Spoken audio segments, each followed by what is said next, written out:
Spain. Now it's 8 p.m. and 8:10 now. But at 8 p.m. everyone goes to the balconies to clap. Oh yeah, that's going on, right? Like for the people in the hospitals and the workers there. So it's like a symbolic gesture that they've been repeating. So at 8 p.m., which just passed? Yeah, just right now. Yeah. So for the hospital workers and whom else?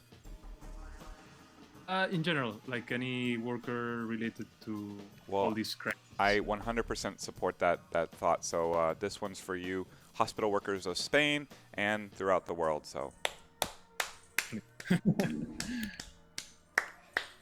thank you for keeping it up. Bowling Mania, that also goes out to you. So we are joined live now by Ernest, aka Yogaboy, from Spain. You are not a Dulcim player, a Blanca player of note. You also are the writer of X News on STRevival.com, I believe it is. STRevival.com, is that right?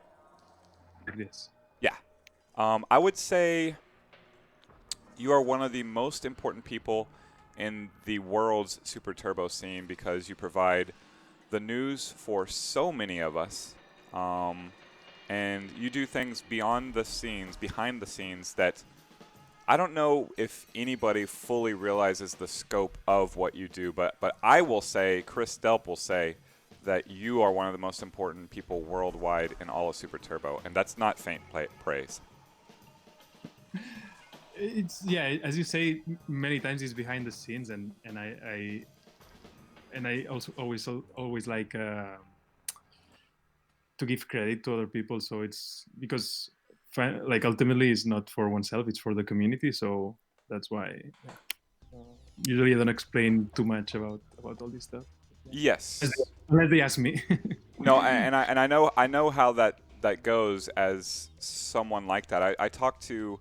We have a local player here named Austin Smith, who does a lot of stuff. Like behind the scenes, he's an engineer, and he has become one of the world's leading experts on revitalizing Williams arcade machines. So ancient machines with parts that are no longer in stock. We're talking older than Super Turbo, not JAMA compliant.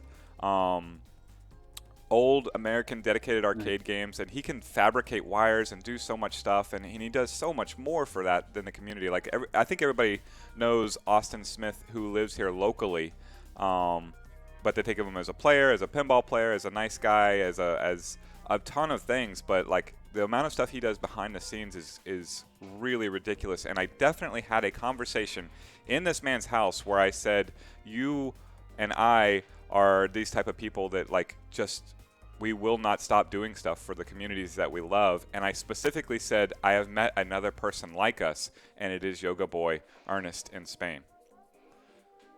Yeah, and actually, you're right that in your case, you are also of the same type. So I agree. Yeah, thank you. It is hard to take a compliment when you have our personality type, but it's good to have people like you in there. What is life like in Spain right now? We're stuck in the States, so how's life for you? Actually, I wanted to ask one of my coworkers to just confirm and from what day we were confined at home, because it was all like on a Wednesday. They told us just to stay at home as of the next day, and since that Thursday, and I think it's been like that's the thing that I don't keep track of the days, right? But I think it's been like 3 weeks. 3 weeks, is that what you said? I think so, but I will have to double check. That sounds about right. All running together. It's all running together. Yeah. It's just that in my case, what I did is I put a lot of stuff to do and things that all those things that I always wanted to do, but not at the time, and only related to Super Turbo, I have like work for months, so let's do it. But so this way I keep myself busy, and don't follow the news too much, only the minimum. And go to the supermarket to buy the food every 2 or 3 days, sometimes more. And yeah, so just trying to keep track of the family members and friends to see if everyone is okay, and keep doing stuff. Yeah. Are you working from home? Are you able to work? What's your situation like there?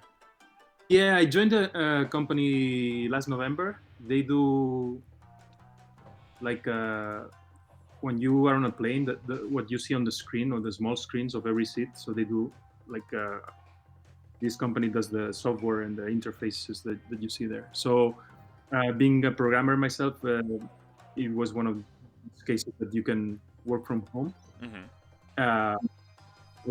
Yeah, so we're not sure, like, since our clients are like the airlines, so depending on the situation, it might go down south. So, I don't know.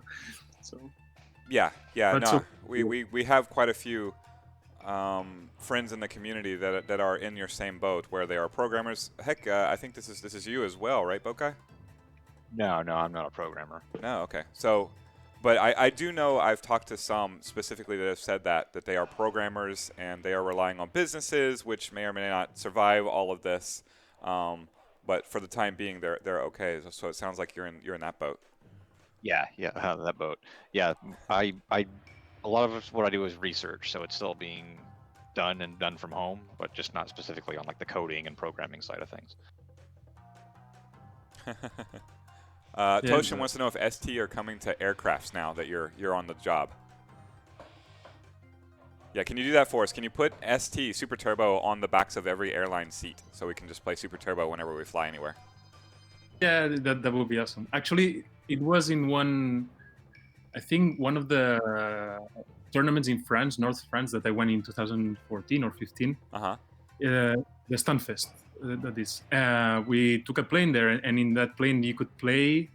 I think it was Street Fighter 2, but I think it was maybe the first turbo version, the Hyper Fighting. Yes. Yeah. You could play it on the plane, so yeah, Nice. it was fun. I'll alternate questions with you if you don't mind, Jeremy. I mean, you can steer the ship. I'm kind of working in between this too. So No worries. It's So all you. let me ask, why Super Turbo, Ernest?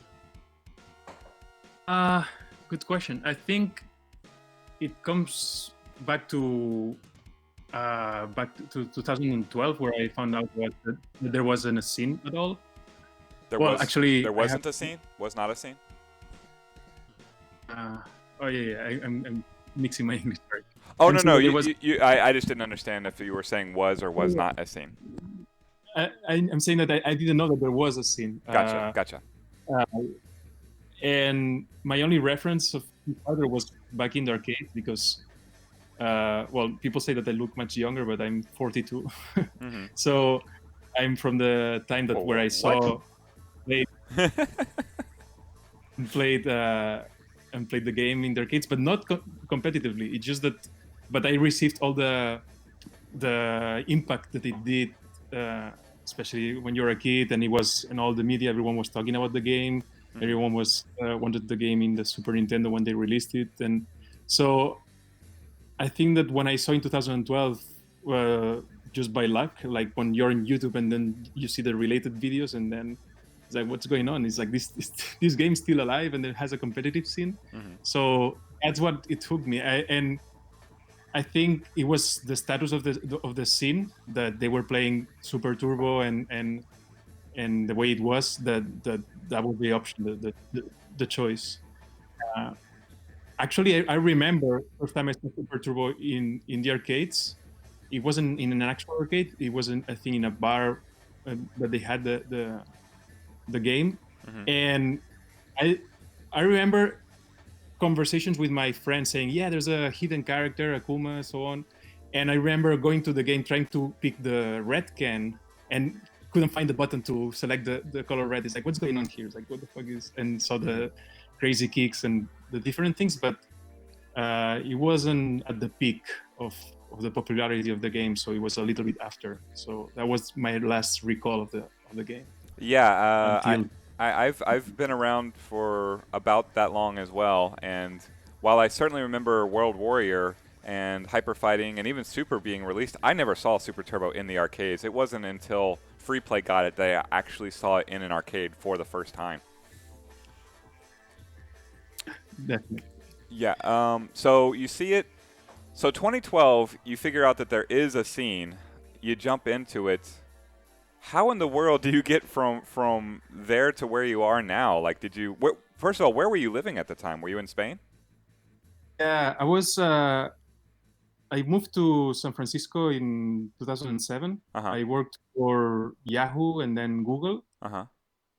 and then it was on the very last year, like before leaving the US and before coming back here. It was 2013. Mm-hmm. So Check just the lore, that last. right? What?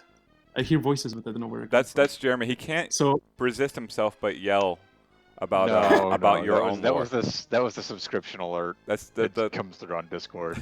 the voice sounds eerily familiar though. Yeah, it was a sub alert. I think it was then that last year that when I found out about the scene. So it happened to be on 2013, if I'm not mistaken. Mm-hmm.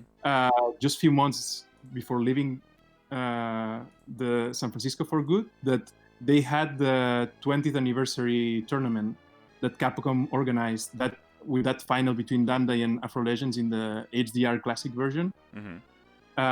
So I went to see that in person, and that made like I was still getting familiar with who the players were and like the details about the scene, but at least having that experience in person as well could probably my first tournament.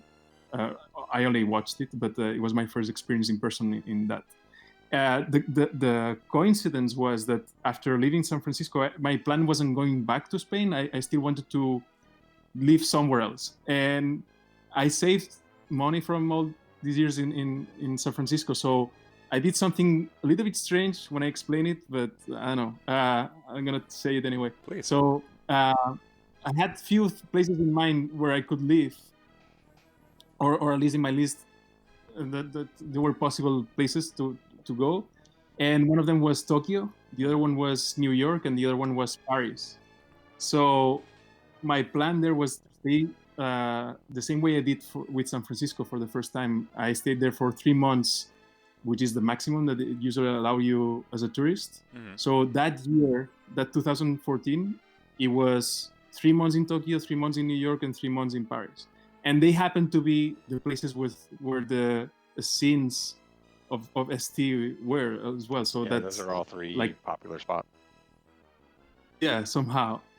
And that's how I also met Damday for the first time, all the Japanese players, and I was still not really fully involved in the scene because in 3 months in Tokyo, I think I went to GameSpot Versus twice or 3 times. Oh no, this is the worst part of the story. Yeah. If it was now, I would be there like 3 times per week. But at that time, I was still like managing all the personal stuff and so on. So it was a slow process. But it was like a series of coincidences. I think it was by then also that I met Kuropi in person. Mm-hmm. He was coming for a tournament in Japan, and then I also met him in person. So there are a lot of people that really made it easier because there's a lot of work that other guys made before me, like Nohoho from the East Coast during the 2009-2010. He was, if we have to summarize my goals here, it was like maybe to put together the 3 big scenes of Europe, America, and Japan. Mm-hmm. But there are people that started working on that earlier on, like Nohoho, Kuropi with the ST Revival, and actually, unlike most people think, ST Revival is Kuropi's side.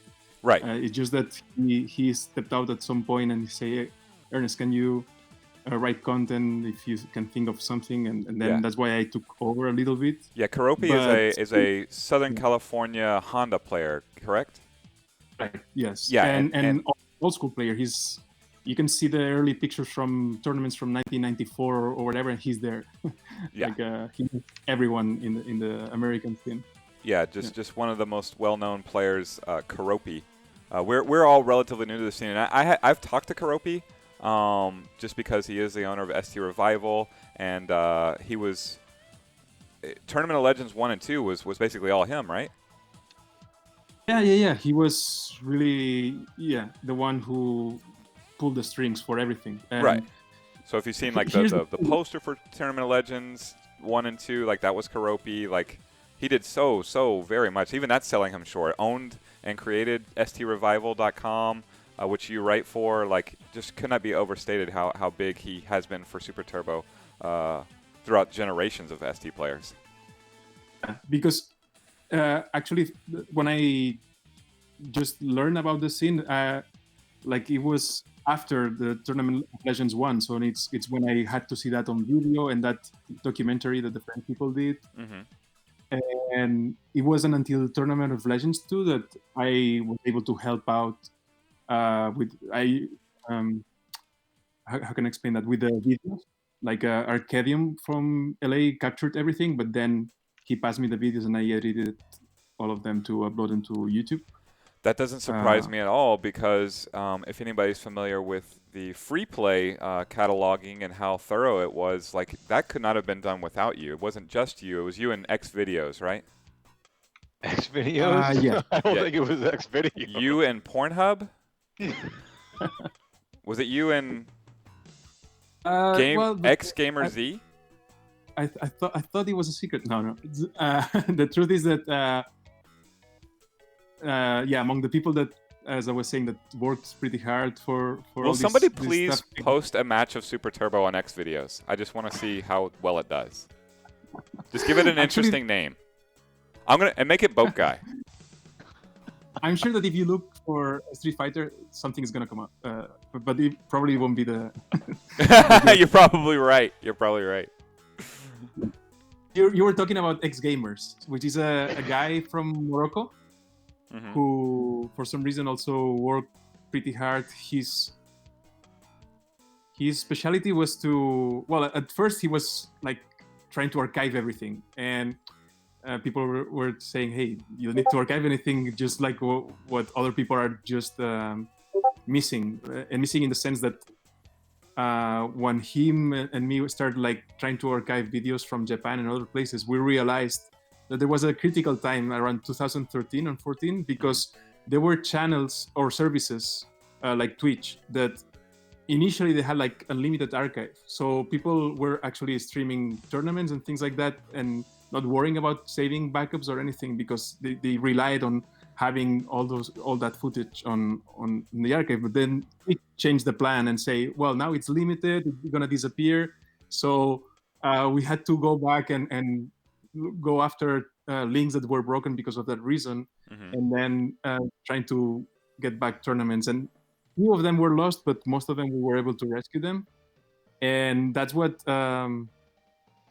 X Gamers has been doing for the last at least 5 or 6 years.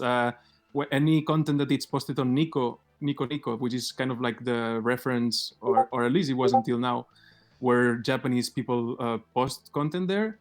It's very hard to access from other well, not really hard, but not as convenient. Right. So just so the task of putting it somewhere else and with the right annotations and the English translations and so on.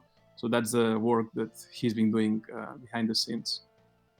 Yeah, he annotated all of Spring Series in conjunction with you, I believe, but a lot of it was him, because I know like the craziest trick that I've seen you pull off, and it was you in conjunction with him, was when we were doing first to 5 exhibitions last year on Friday at Spring Series, and if this face looks familiar, A, it might be from your dreams, but B, it might be also from Spring Series last year. You made it out. Like during the first to 5s, we're still doing the first to 5s, and you guys already have them annotated and uploaded. Like during the event, it was one of the most impressive technical feats I've ever seen. So congratulations and thank you for that. Yeah, and actually, because people who missed maybe the live stream want to see it as soon as possible, and so it was a way to help that part of the spectators. Mm-hmm. I remember we went back to Josh's that night, and we were talking about, yeah, I wonder when these are gonna get uploaded, and like you're sitting there on your laptop, it's like, oh, I'm pretty much finishing it up right now. Yeah, yeah. No, it was stunning. Me and Arthur were just scratching our heads, like, because it was a lot of work for us, of course, and then the next day would be even more work, and the fact that we could already look on our phone and see the YouTube uploads was just stunning. But that's the kind of stuff that you do behind the scenes. What about when so I don't know if it's this way for you. I assume so. We always watch the GameSpot versus videos as it was uploaded to a particular YouTube account, and then it just went dark. Do you know anything about that? Yeah. Okay, so the story goes that for years and at least, okay, there are two. Let me back up factors just here. a One little is that bit for people listening and who might not know. GameSpot Versus is the #1 place to play Super Turbo in the world. It's in Tokyo, Japan. There are other places that are definitely hot spots, but like every Tuesday, I want to say it is, they have an East versus West team tournament, which means they divide the arcade in half. They put half the players on this side, half the players on that side, and they all play one game. And the level of play there is so good that it's worth it if you play Super Turbo, even at a beginner level, all the way to damn die, champion of the United States, to watch these videos just to see, what the greatest players are up to. And in fact, many of us have made the pilgrimage out to GameSpot Versus because of them and have got our own asses beat on the stream. But it's really, really, really one of the most valuable resources that worldwide Super Turbo players have. So that's what that is. So sorry, you can continue. surprised because when they get there, they see the arcade that it's so small. So small and so very smoky. That place, the direct feed does not carry the mountain of cigarette smoke. Yeah, especially when you come from the US, where it's like pretty much smoke-free everywhere. Then you go there and you have to like keep in mind that it's gonna happen. It's the only drawback. You Yeah, have to That's the pull. chase place. Yeah, no, it's worse than Chase Place. It's Chase Place if Chase Place were just like a quarter of the size. Like you're just really tight and condensed. It is worse than Chase Place on the smoke. Yeah, you can see a thick haze the moment you walk in, because you go downstairs. It's in the second, like the basement area, and it's just filled with nothing but candy cabs, god level Street Fighter players, and just mountains of smoke. Yeah, it was confusing at the beginning because they call the event East versus West, but it's not actually East people from the East or the West. It's just like dividing the people there in two groups and facing each other. And funny thing is that they have at least, like, the average is 50, 60 people every Tuesday there, and it goes from the casual people there to the big guys like Uvega, Kotaka, all the grandmasters. But yeah, and everybody's welcome. That it got so popular, especially in the US and Europe, it's because since 2009, I believe, or 2008, every week Nick Aiten, the guy running the event there, he has been like religiously posting, because actually he doesn't stream the event. He records it and then he edits it and puts the names there and cuts the time in between the games, and he posts that on Nico Nico. Okay. Well, right now he does it on YouTube, on his YouTube channel. He does. But he's been doing that for more than 10 years. So like never failed, except one time that his hard drive was broken or whatever, always every week. So the second guy who actually did a lot of work was some guy that it was a mystery because he had a YouTube channel with no contact, no name. He just said Super Turbo and nobody knew who he was. And apparently it was a guy from Brazil who also from the early days, he was taking the videos from Nico Nico at that time because GameSpot Versus was posting a 3-part video and with the Japanese name. So this guy from Brazil was merging that all into one video and putting annotations with the timestamps and translating the names to English or Latin alphabet. So that guy was also doing that for years. And at some point, a year ago or a little bit more, like everyone was having that as a reference and linking to that YouTube channel all the time. So all of a sudden the videos were gone. They were like set to private, and everyone was freaking out. What's going on? That was my reference. Blah blah. Blah. And luckily, I was able to get a hold, like to contact the guy and ask him about it and so on. He explained to me that it was like someone flagged his channel for some reason, and he decided to stop doing what he was doing for years. And but luckily, I had like few weeks before he shut down his channel, I happened to make a backup of all the videos that he had for 10 years. And that was just because that thing that I've been doing since 2014, just in case, after the experience of those Twitch channels closing or YouTube channels closing, I happened to think, okay, what about this channel? It never failed in 10 years, but you never know. And when I did the backup, 2 weeks later, he shuts down his channel. So I told the community, just relax. I have all the videos, and I started like posting in them, but posting in a new YouTube channel. But this time I wanted to do it the right way, and I contacted Nick Iten from the Games for Versus Arcade. I proposed him like a format to do that. I also told him, hey, this is I'm creating this channel. I'm gonna put the content, but you're the manager. So I removed myself from being the manager, and the manager of the channel is Nick Iten, but me and X Gamers are like contribute. Fuck my English. It's okay. It's You're all okay. good, man. You're good. Yeah. Contributing. Contributors, I think you're looking for. Contributors, yeah, to the Yeah. channel. And yeah, so for a few months I was kind of like putting the content, and my ultimate goal was not only putting the content in a nice format and the annotations. I also want to kind of put a layer on top with a site where you can actually filter and search for specific games with specific players or specific characters.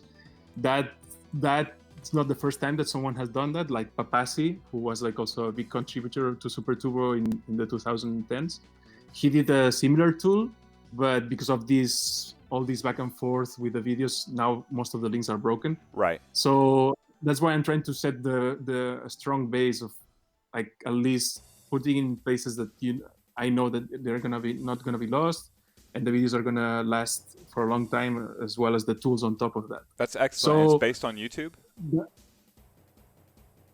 Yeah. It's in a YouTube channel. Actually, if you put Yeah, I'm definitely asking see. for the link. Versus International, I think they call it International.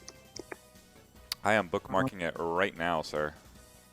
Yeah, this for versus International is the first result, and it's this YouTube channel where I started like You said putting all what was that? What do I need to type? games versus International on GameSpot Google. versus International on Google. And the first result it should be that YouTube channel. Got it. Official YouTube channel, right here. Yeah.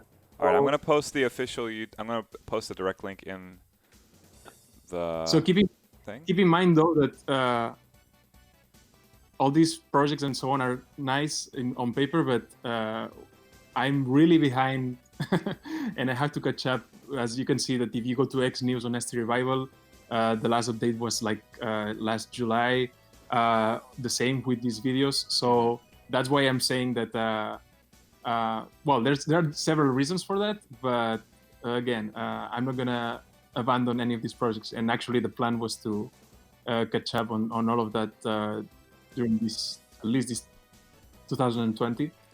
Yeah, no, let me speak for myself and someone who is also beleaguered, and I frequently have projects that I begin and they either go on into infinity and I can't stop them. Like I either feel like I have to stop them at some point because I am one man who works almost 24/7. I am currently streaming 24/7. So things like, for example, those in the chat would know perhaps close crop. Like there's things I just can't do 100% of the time when life changes and everything, and I feel horribly for everything. But like when someone like me or Ernest says they're busy and life gets in the way, uh, trust me, it's not underselling it. Like things happen, and me, Chris Delp, I appreciate everything you do, and I suspect you will get this updated in due time. Same with X News, whenever life works out for you.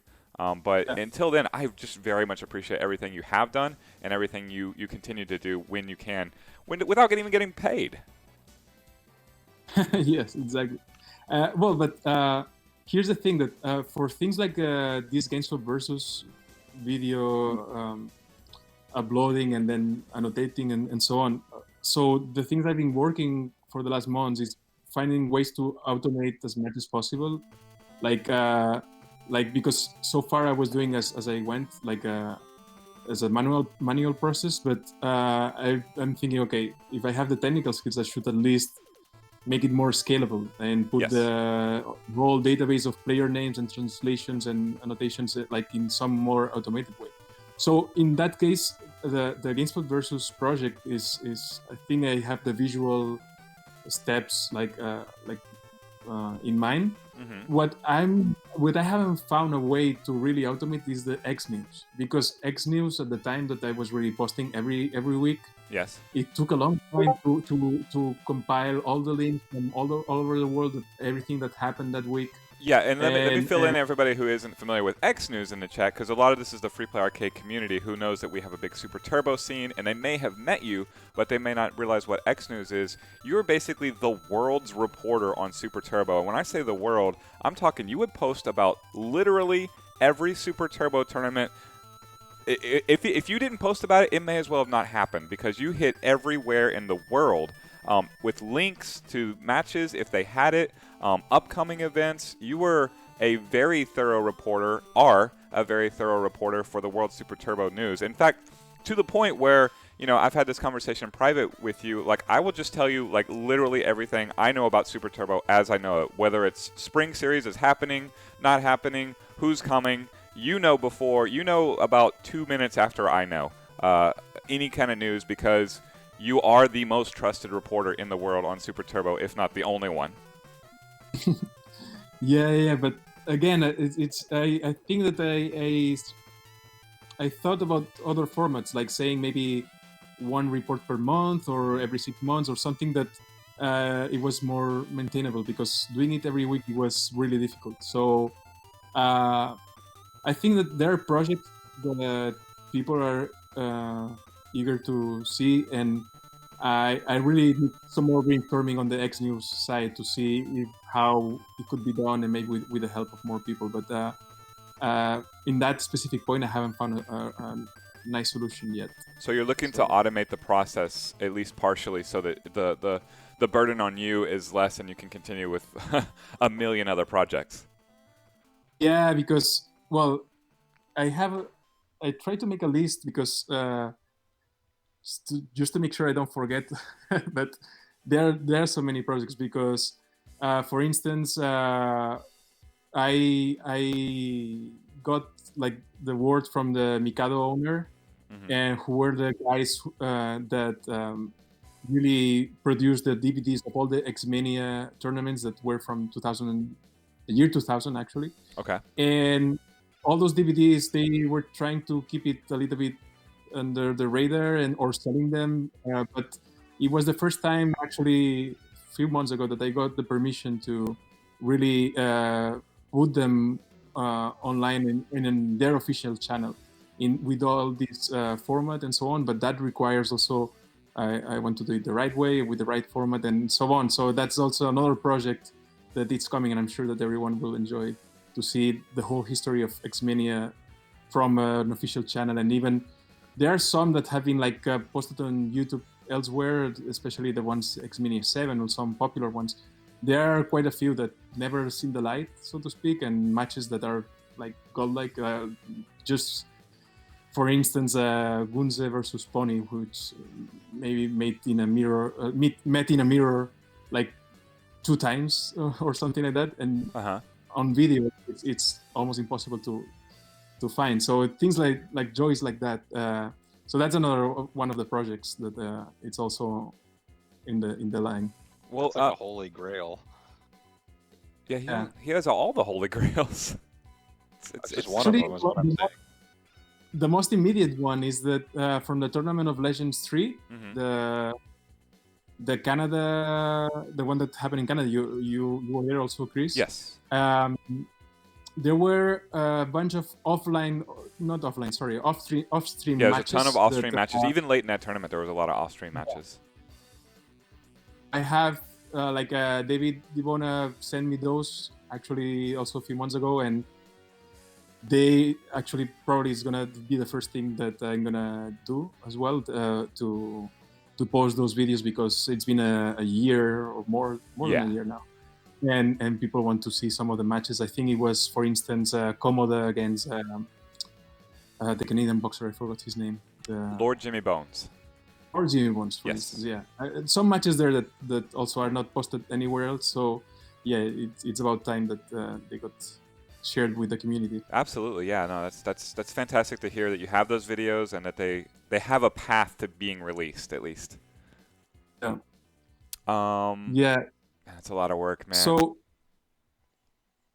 I'll mention something. Well, sorry, Go ahead. if you have questions, just throw them at me. But one thing of the story that people might not know is that when I went back to Spain, finally in end of 2014, there's a story there that I went to have lunch or dinner, I forgot, with my old university friends, and one of them, he is very good at computer security and hacking and so on, and just happened to be like in the conversation in that dinner, I told him about Street Fighter, and then he told me that he's been working from home also for years, and between like when he was taking a break from coding, he was playing Street Fighter, but apparently was Champion Edition 69 playing with keyboard, and I told him no, I can tell you, I just found out about the scene just coming from San Francisco. So I told him, he got hooked immediately, and that guy happened to be Poff, who's the creator of Fightgate. Holy because cow. it was around. Nice. Yeah, so it was around the time that he got hooked to the scene, and I told him what was going on, and I told him that, hey, there's this GGPO server that they are about to close it. They're getting like attacks that they cannot handle, and then they're I forgot the names of the guys, the brothers that handled GGPO, but they decided to close, to shut it down. So I asked him, can you reverse engineer what's going on there and create something similar? And at the beginning he said, I don't have time, whatever, but then finally I convinced him, and yeah, he just put the work, and then it's when he created Fightgate, which was since then pretty much the reference for online gaming. Yeah, correct. Yeah. We are stuck without an arcade. We are stuck in our homes, and tonight, we will continue to have Tuesday night fights, and it's not even. We had Super Turbo last Tuesday, but we always alternate the games, and we had Super Turbo last Tuesday, and we will have King of Fighters 98 tonight because of Fightcade. So that's an amazing story that you were so intimately involved in the creation of it. So thank you. What we did pretty much since then is that the Spanish community, we started like creating a Facebook group, and then going to French tournaments. Like the French people had like had been doing that since 2009, so we were like 5 years behind, and that's why we tried to absorb and learn as much as possible. So one side effect of that was that people in Spain started like coming up like from nowhere because there wasn't any scene in Spain, and one of the guys in our Facebook group, he saw that I bought around 2016, I think it was. I bought an arcade cabinet in New Astro City. So I put it in my apartment. When he saw that, he said, fuck, I want one of those arcades as well. So he bought one, but he went so crazy that he ended up with 100 arcades in his warehouse. And now he's just to imagine how everything ended up. He actually created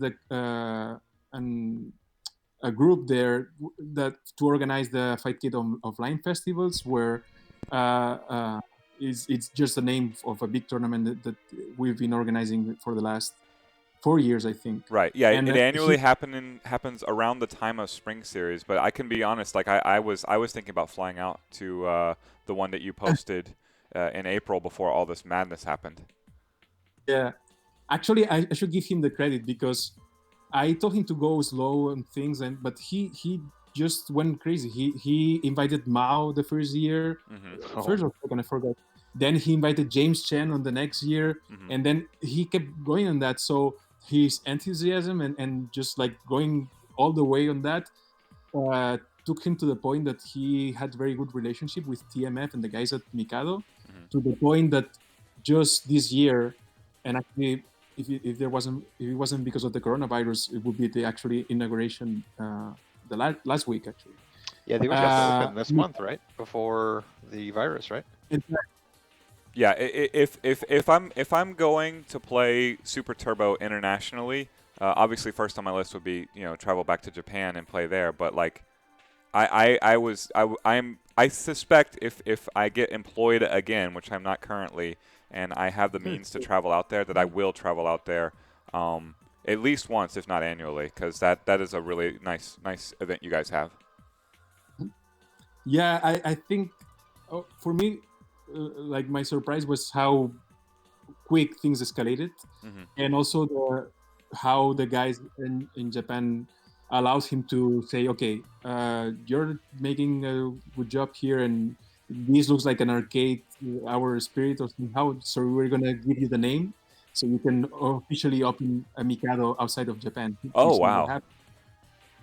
So that was the whole thing that is like, okay, what's going on? And that's why this month it was supposed to have the opening, but now we said that we postpone it to September if everything goes good. Otherwise, let's see what happens. But yeah, we'll see. Does he already have a lease? Do you know? And feel free to not answer that question, but lease, what do you mean? Does he have a venue of which there is rent due? Now, yes, because until now there wasn't any place.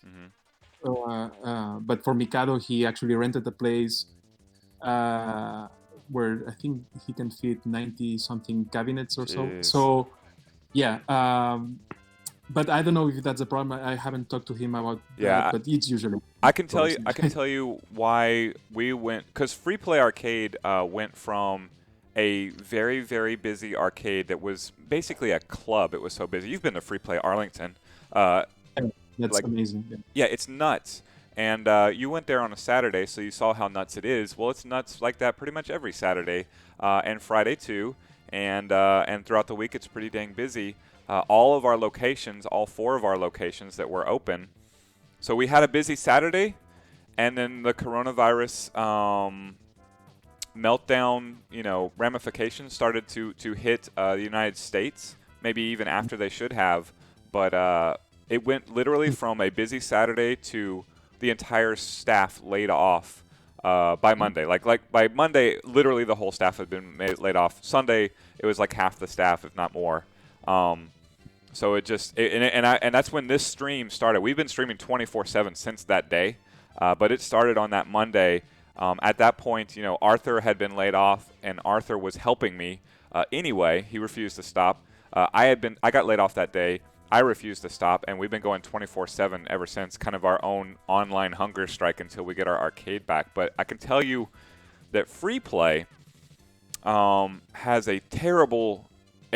It's a great advantage until you take away all revenue, and it's a terrible disadvantage, which is we have Free Play Richardson and Free Play Arlington and Free Play Fort Worth and Free Play Denton.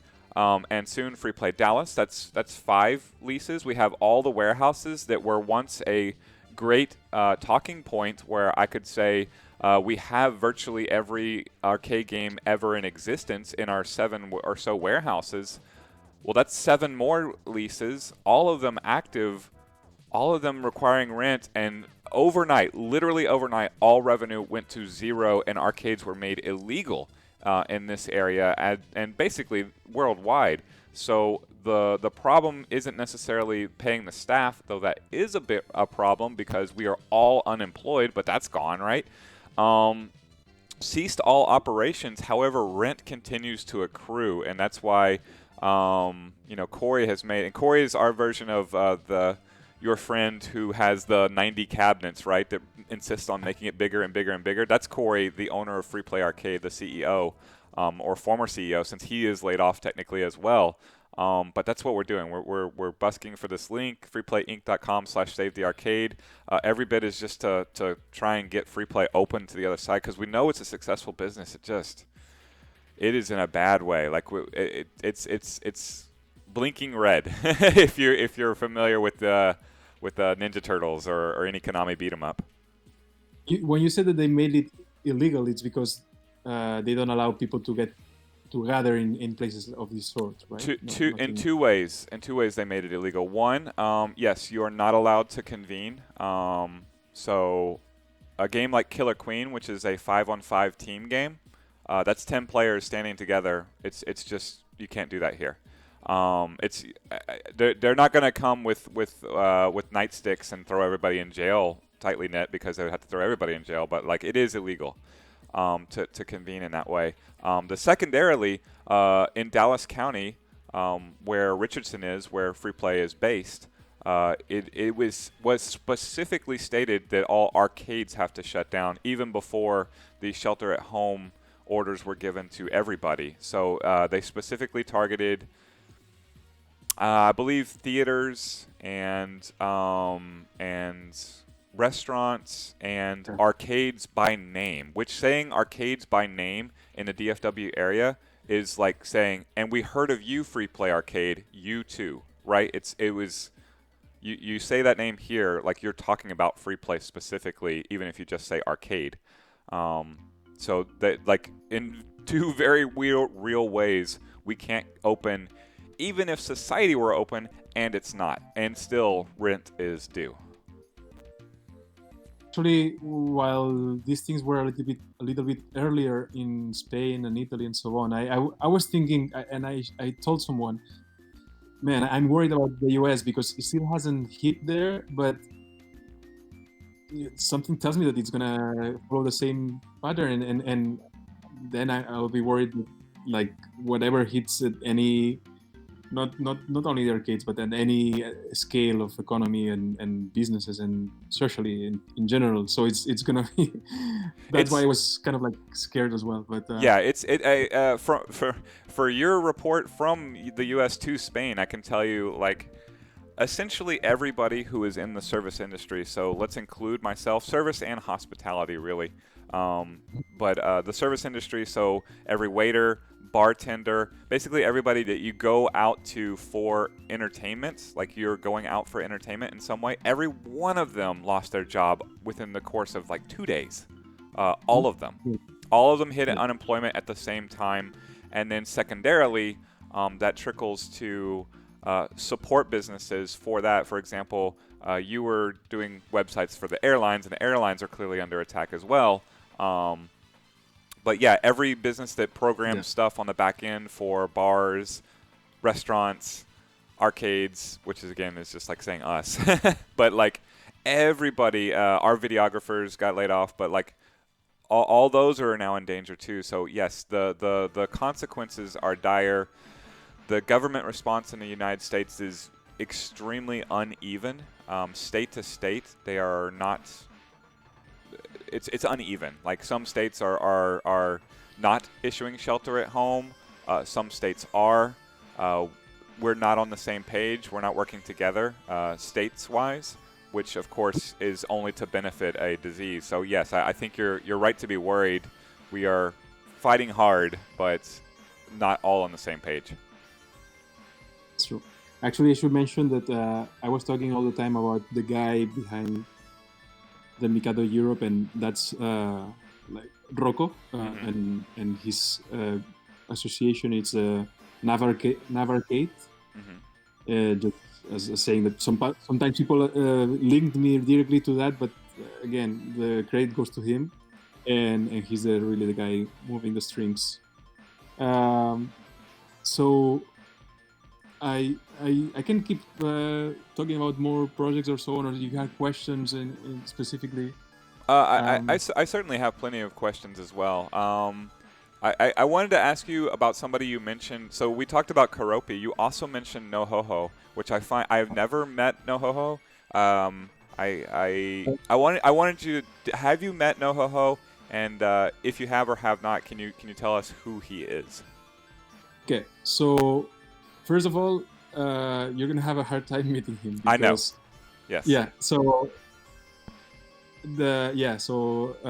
he was a guy who started a blog, and the platform where he started it was a Blogger. And I think that if you put NoHoHo Super Turbo, it's the first result, I think, on Google. I got it. So he was really never met him in person. One of the few persons I never met in person of the community, and but I talked to him while I was in 2014, 15, trying to gather all these old videos and lost videos. I talked to him about some of the videos he posted. That somehow he had the connection with Japan, and I don't know if he spoke Japanese, maybe a little bit. He was a Blanca player. Dande always speaks very good about because I think he won a major also. I forgot the year, maybe 2009, 2010. So yeah, but he was really good at posting content and videos and all. It was one of the guys who first started contributing to link the American community and the Japanese community. Mm-hmm. Like earlier than before him, there was only that 2000. In the year 2000, there was that group of John Choi, Watson, and Baye who went to Japan and did some battle there. Mm-hmm. And I was a part of the Tekken scene during that, so I remember that instant. But that's it. Yeah. Nice. After that, there were some trip reports that people were posting on the SRK forums, but in a consistent way. It wasn't until the NoHoHo created his blog, although he stopped posting around 2011 or so, and unfortunately, like a few years after he passed away. So yeah, so that was a big loss. I remember that Shogatsu. He always has these details that that in the stream of that week he played with the NoHoHo name and things like that. So there were some homages that it was awesome. Yeah, I've always been linked to, and I posted a link to his blog, NoHoHo's blog, in the chat. But like, I've certainly been referenced to NoHoHo's blog. It has a lot of information. You know, some of it may be a little outdated, but much of it's still useful for Super Turbo players today. And just the way he went about cataloging it, and like you said, fostering the community between Japan and the United States. It's just it's a great. It was a great loss for the Super Turbo community worldwide when he passed away, and I just really wanted to say thank you to him and point out that his legacy lives on in all of us, and even though NoHoHo is gone, this is 5 years later, and I have never met him. I want to. He inspires me. The memory of him inspires me that we're keeping forward and keeping Super Turbo alive. So I hope I get to meet him someday at the Pearly Gates, if indeed that's my fate. Yeah, and probably he was also part of the spark that initiated that community in the East Coast, where Rizwan, Mars, and all those Danda and all those guys really flourished and created content. Because Danda at some point also created a similar tool called Supergate. It was kind of the intention in order to create an alternative to GGPO, similar to FiKit, and so on. So everyone there also put their time, their hours on creating tools, content. So there are many people really paving the way on that. And Kuropi took the token more or less after NoHo around with Tournament of Legends and all the work that he did afterwards as well. Yeah, so, it's in our hands, like all of us. And in fact, that kind of leads me to my next question for you, because it is all in our hands, and there are, we have some capable hands, but I have two of them and you have two of them, and there's not too many of us. You're doing so much. Is there anything that we, the listeners, right now can do to help you, Ernest? Well, there are two things I have listed here because I don't want to miss anything. So there are two things that it's not related to. How can I explain it? It's more like frustrations that I had all these years because I didn't know how to tackle a couple of problems. One of them was how to, let's say that the ST community is taking notes from the esport communities or the modern games, right? So Right. tournaments are important, but also as being a retro game, I think that there's a priority also on the game preservation, the arcades, the history itself. But when it comes to tournaments, it seems that we never found a way to communicate well with Capcom or the sponsors and so on. And the closest that guys who accomplish that is actually Free Play, who managed to in the Spring Series to have like money behind it and for I don't know the details of it, but you find a way at least. Right. But I also feel that people just throw the towel beforehand when I asked some people in the past, hey, how about we contact this sponsor or we talk to Capcom about something, and they say, well, they don't care about the game, whatever. So it's like, well, but have we tried it? And that's one of the frustrations I have, that especially because I don't know how to do it myself, but at least I have the feeling that we haven't tried enough. I agree. It's and my you spent some time in the United States. I don't know how it is in Spain, but we have a very class-based society, which means if I try even me as now, like I might be able to contact some people in a low level at Capcom, like Chris Delp, and then the door closes for me. There are other people of a higher class than me whom the doors open. They represent. Corey is representing a multi-million-dollar company before the coronavirus decided to lop its head and arms off. But he is of a different class than me, and he can open the doors. And there are people like I can't do it. I can't unless somebody gives me $1 billion, I can't open those doors. But there are people out there who can help to open those doors. Be it Corey or I don't know about Atari possibly. But it doesn't matter if your name is not on the list right now. Like some of those people might actually be out there and kind of continuing to expand the Super Turbo scene and keep an eye to expand to those people who can get the word out. It's hard. Corey's working on it for sure. The owner of Free Play, but as far as like. It's networking. Like it's going to have to be networking on your and my end because our ability to reach the movers and the shakers of the world is limited. But once you find it, once you're in, you're in. That's it. You're in, and Super Turbo is forever locked in. Yeah, I'm not saying it's easy, but at least it's worth it. Like it's you got like every time we talk on the air, every time we talk to each other, every time we throw an open tournament, like the doors need to be as open as possible for people to join in, because that scrubby Honda player that you run into, your life points this out quite well too. Like you never know when your friend is going to be like a hacker and create Fightcade and own 90 arcade cabs and have Mikado Europe. If he had said, well, if he had pointed out the difficulties of trying to replicate GGPO because of whatever or the scale, so we would have even tried it at the beginning. So that's why I mean in the same context that it's difficult, but maybe there's a way, and we should try.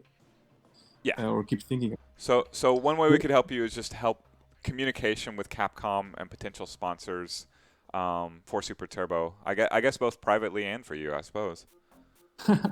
Well, at least I'm sure there are people that know more about me or has better creativity on solving problems. So yeah, any suggestions, throw them my way, and yeah, Um, that's what we try. Yeah. you said you had another one.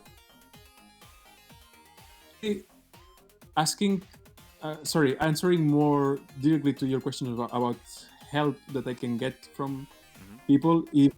If we really want to see the X News again coming with a help, with the tournaments all over the world in a list, it's essential that I get the help from tournament organizers. So, as you were saying, you were telling me all the information as soon as you had it, but obviously I cannot force the tournament organizer to do the work of pulling the stream from Twitch and put it on YouTube so it doesn't disappear or add annotations. But if you don't do that, at least give me access so I can do it.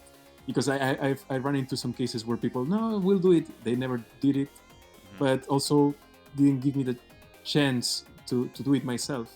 And all the known ones, I mean, I must admit that Silent Scope, El Trouble, I don't know, Ace Gamers, many content providers gave me already access to their channels to work on different stuff. But I'm not. If not that, at least help me a little bit to tell me about the tournaments, the announcements, and when things are done. Because instead of me going after you asking about all the information, if you help me, and you have in mind that whenever you tell me that's going to be posted there, then that helps me. Otherwise, I think the X News is not possible to do it in a manageable way. Okay, well, as a tournament organizer myself, look, you have my sword and you have my shield. Whatever I can send your way, I certainly trust you. You've proven yourself time and time again, longer than I've even been in the Super Turbo scene. As the organizer of Spring Series, assuming it can happen again at some point, and as an organizer of the DFW ST scene at the very least, even if they take everything away from me, is there any more I can give you on my front? Because you definitely will have it. No, in your case, it's more than enough. Okay. And actually, yeah.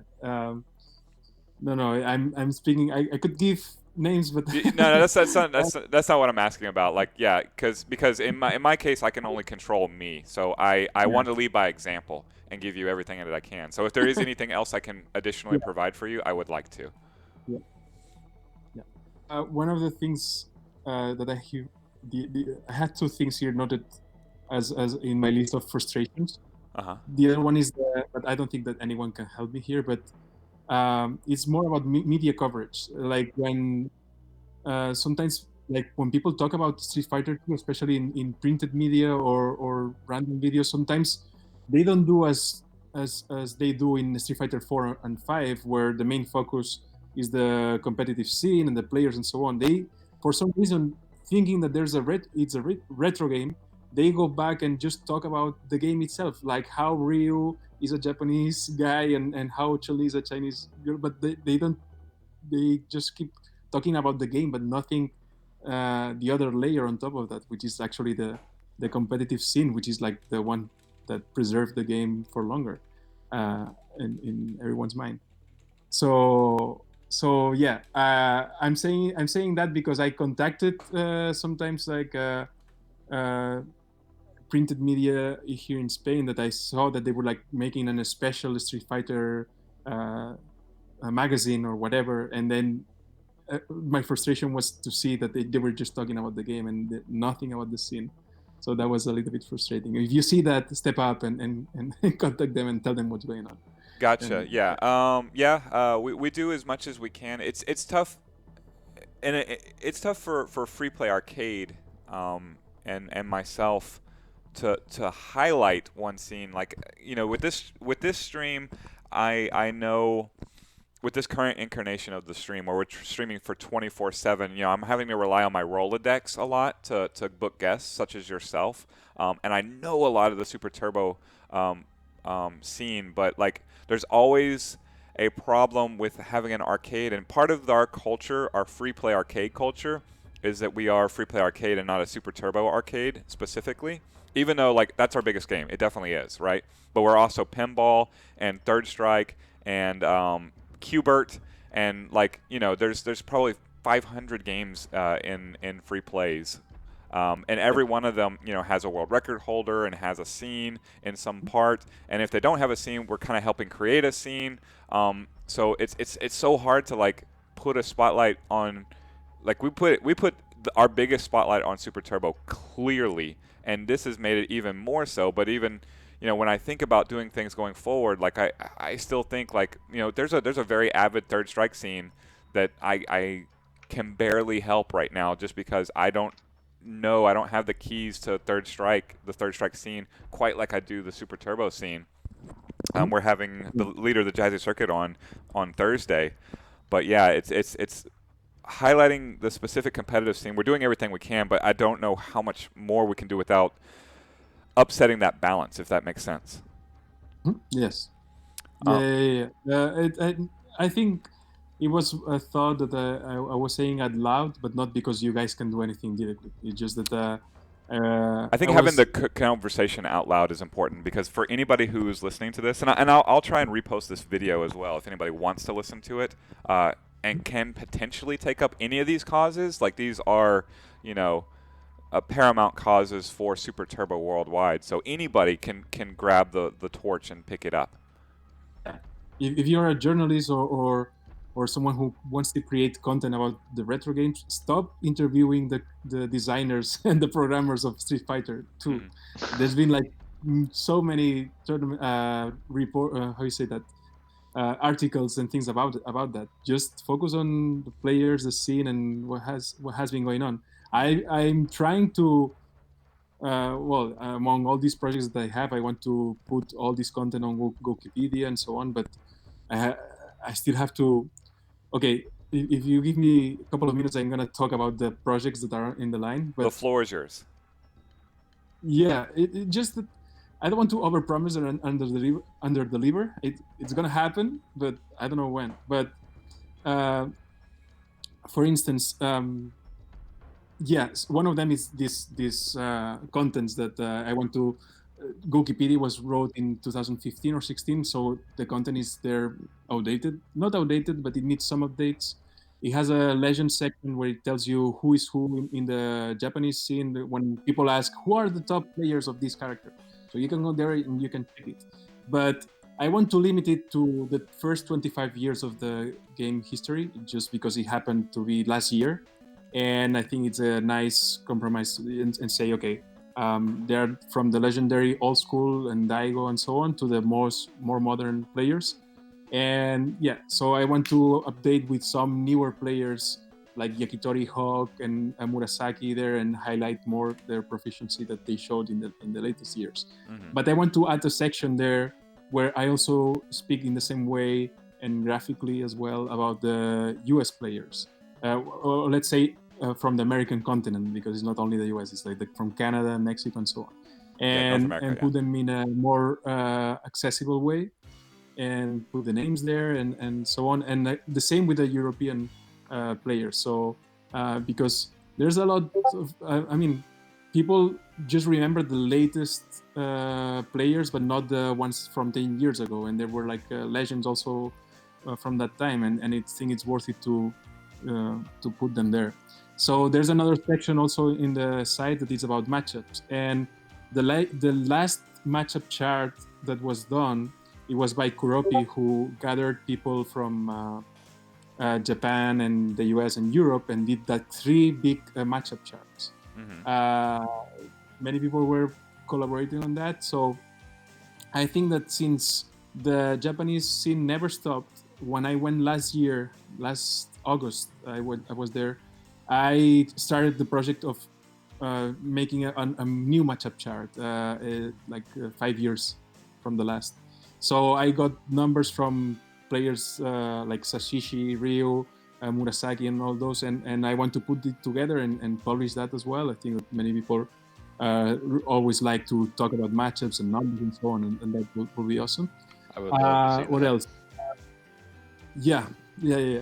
So now that thing is coming. I don't have numbers from America and Europe, but they haven't changed. At least the main players are still mostly the same, except few exceptions. But David Dibona was actually asking me to maybe do his part with the US or America. So maybe if he steps up, he's gonna do the same on that. Then there's also the MauDV. MauDV is a project that I started with in one of my visits to the Mao arcade. I think it was 2017, maybe. Uh-huh. He and me talk about doing a project where he wanted to do like first to five matches sets, but he wanted to make it accessible. So I told him, okay, do one thing. I'm gonna do the YouTube channel for you. I'm gonna teach you, or I'm gonna show you how to upload content there. And just I gave him all the access and explanation and so on. That took a few weeks. But since then, Mao has been really active on uploading content there, and it's been amazing because it's like top players there from Japan playing first to five sets. But it happened to be like my goal is to make to make it even more accessible. I want to one of the sections of Wikipedia or a page itself. I want to put in a list so you can filter the matches by character or player, and not only with the Mao FT5 series, but also with the Komonomichi F210 from Games of Versus, from also the Daigo Komonomichi series that he's doing. Also the X Count. X Count is a series of F210 matches as well that Kusumondo started with Ando, another Japanese player. They started that project a few years ago, and they have also quite a few first to 10 series. So I want to merge all of that and make it accessible for everyone. So when they say, where can we see matches of this character against this character, so then you can have a lot of content there, so accessible. That's another one of the projects. Also, the people really behind this, I must say that many people helped me on this. So for some reason, when foreigners go to Japan, they really bond to a specific player, because Bandai bonded with Matsun. They are really good friends. El Trouble is good friends with Jian or Giant Dalsin. And in my case, for some reason, it happened to be Noguchi, which it was surprising, and he likes to practice English with me, and at the same time, it's the connection I have with Japan, and he always helps me with translations and things like that. So I'm always thankful for that connection. What else? I think I'm not leaving anything. Well, I'm leaving things, but these are mainly the projects I want to mention that I hope everyone. I'm sure that everyone is expecting. And one that I really want to build, it will take a little bit longer, but I really want to build something, and that it's more of an interactive hitbox viewer. Because right now, if you go to the Shoryuken Wiki, which is actually like I always call it like the Bible of Super Turbo, because many guys from the 2000 and 2010s put a lot of content there about Super Turbo, and all the hitboxes, all the frames that are really even more accurate than that Japanese guide. I forgot the name.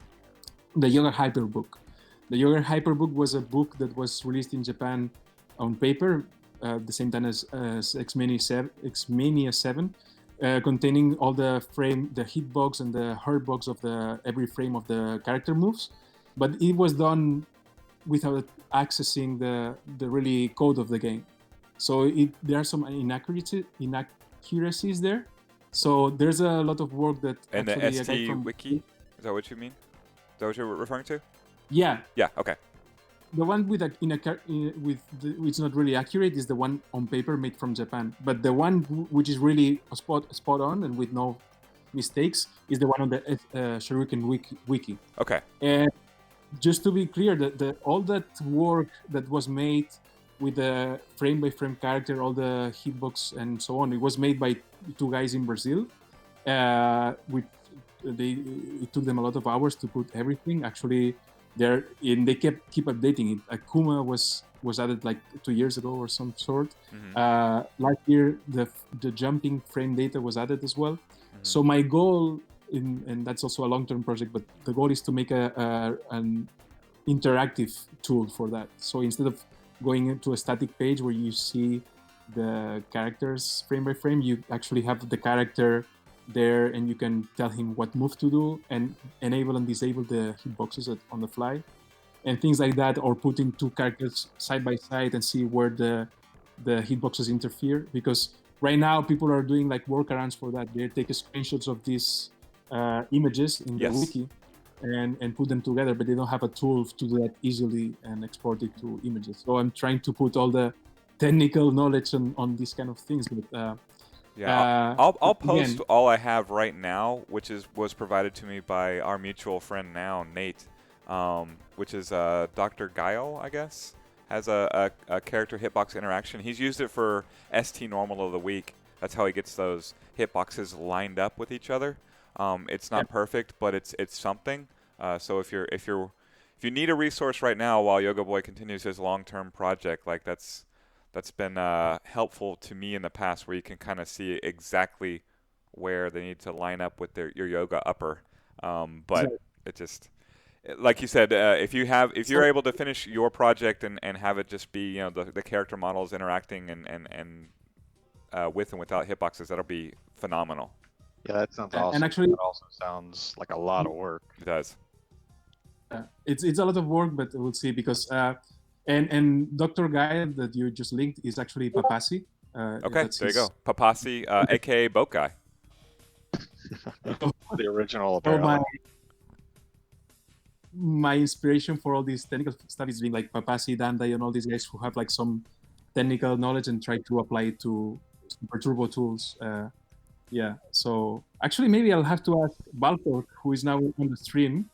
I see the chat here, and he's also a programmer, so maybe Baltor could give me a hand on all these ideas. Yeah, no, that's Even why though we're here. Like we're networking. Yeah, getting the word out is sometimes what you need to do to get the people who have the knowledge to speak up and say something, and can be more hands. Because again, I have two and you have two, but like everybody can contribute if this is important to you and special to you. And I know it is for me and Balcork, and it sounds like he's saying yes. Okay, we have a team. Excellent. Yeah. No, more hands. I like it. Uh, Is there any more you wanted to say on that, or should I move on to more questions? No, I think that the only thing left is a series of articles that I want to write about how damage works in Super Turbo. Also, some other related things to. I think stabilizing that could be Yeah. potentially very, very good for the Super Turbo scene around the world, because when I hear I hear a lot of untruths about Super Turbo out there, and one of the There's things a lot is of misconceptions, especially about damage and stun. yes, that it's random damage. And while there may be random elements of it, I can't believe that that's totally true. It's not random damage. I don't hit a jab button and have it be a TOD because of it. Getting the ranges of damage and the way damage truly works on paper and out to people, so that you don't hear misconceptions like that, would actually help the legitimacy of Super Turbo as a game worldwide. So it's within a range, but people tend to exaggerate it. Mm-hmm. Yeah, they and literally also- say random damage, which is not accurate. Yeah. Sometimes they blame the random damage for anything, so that's not the. Yes. No, it's not the random damage. It was your stick, or it was. There's always something to blame. Actually, Toshin is asking about the definite ST Universal Guide. Yeah, that could be in the works as well. But but yeah, so far, at the ST Revival, I posted 2 articles. One it was about the 90s scene. It talks about the early legends of in Japan before Super Turbo, like similar to what's the American guy, Tomo. Mm-hmm. So there were like a few of those in Japan as well, with big tournaments organized by Capcom in the time of World Warrior and later versions. So that's one article I wrote like 2 years ago. It's an ST Revival. If you put 90s Japanese legends, Super Turbo or something like that, or old school legends, it should show up there. And another article about the double KO, how it works in Super Turbo, which sometimes is confusing as well. Very, But yeah.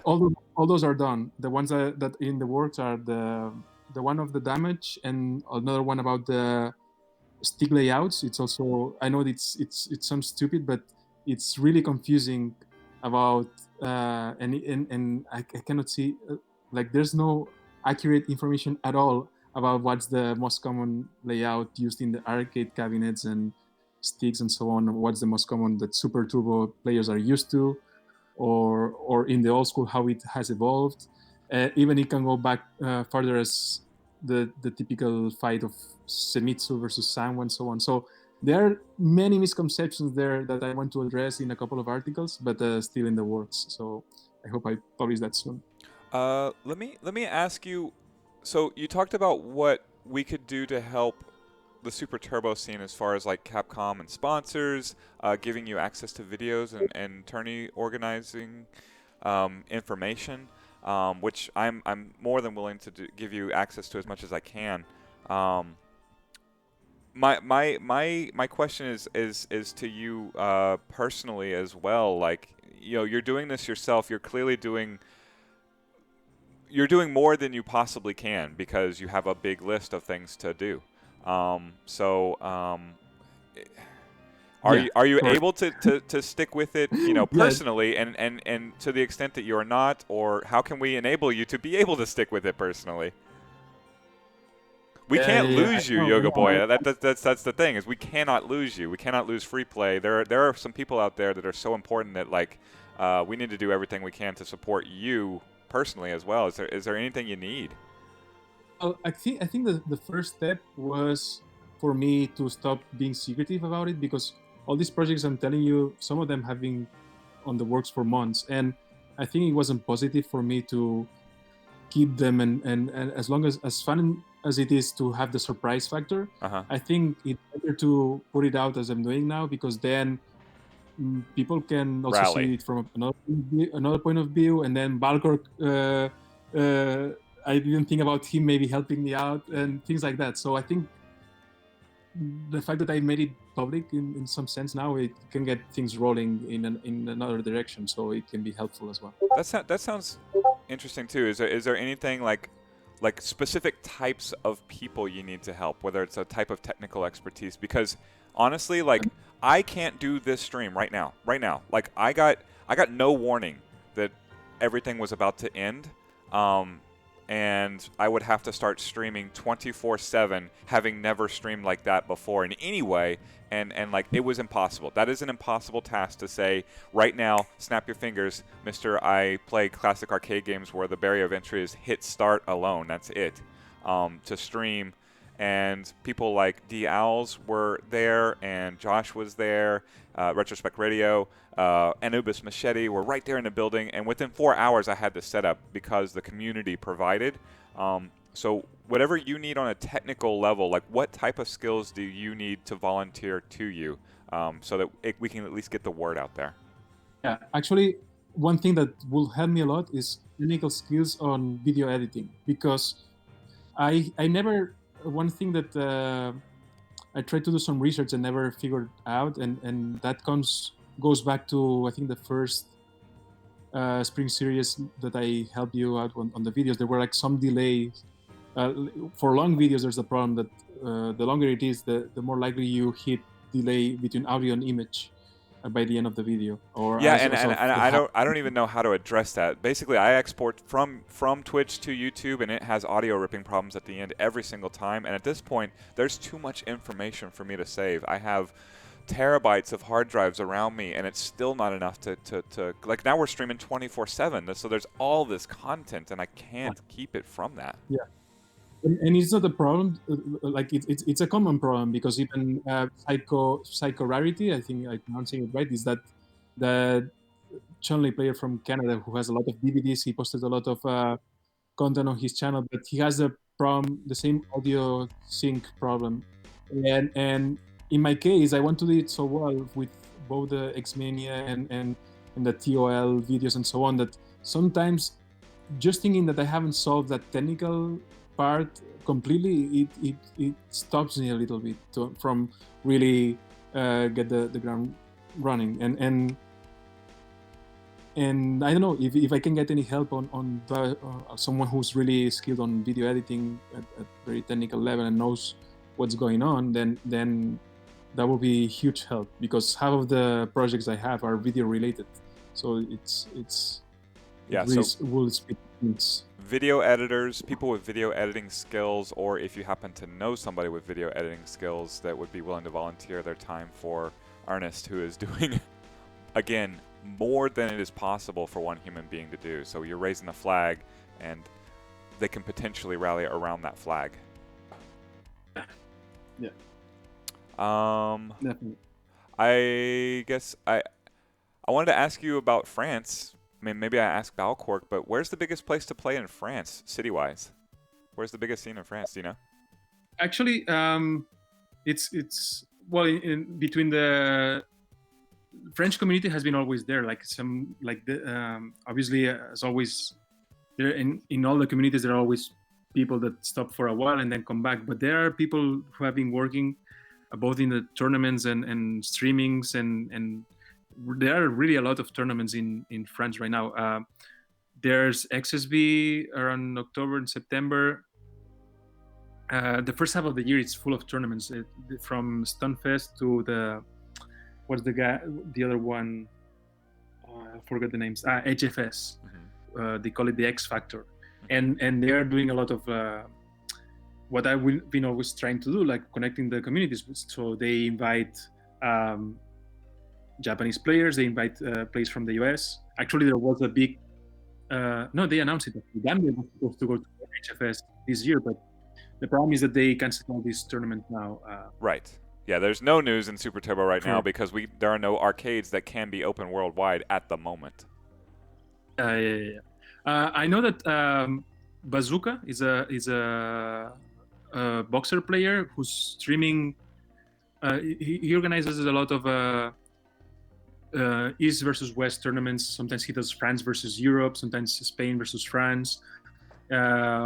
Also, I think that together, along with other people, I think DC Men or other organizers that I'm not really sure now.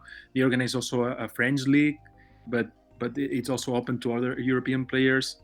So there are quite a few online things that they are doing now that there's nothing offline.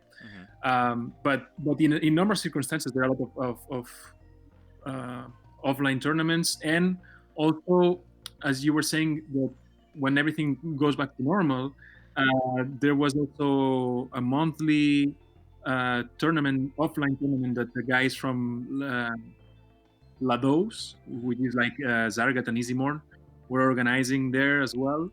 Probably it's going to come back to normal whenever it is. I sure hope and else, people from Paris. Don Yan Ken was organizing also offline tournaments in Paris. He was reviving actually the scene there, because the arcades in Paris were open until 2014, 15, maybe a little bit later, but they disappeared at some point. So he's reviving the scene there as well. Yeah. So yeah, that's pretty much. Balcork says Leon, and he would know. Yeah, I feel like if you're going to make the Super Turbo World Tour, like clearly you go to Japan. But I think, and honestly, I hope you roll through DFW. I hope you roll through free play in the United States. We love Super Turbo here. We may not be the all-world best players, but my goodness, were we trying to hold the flag up. But France, I think, is really there on the list, and like deserves international players' attention if it doesn't have it. Like if you're getting together in that kind of number, you need to support it.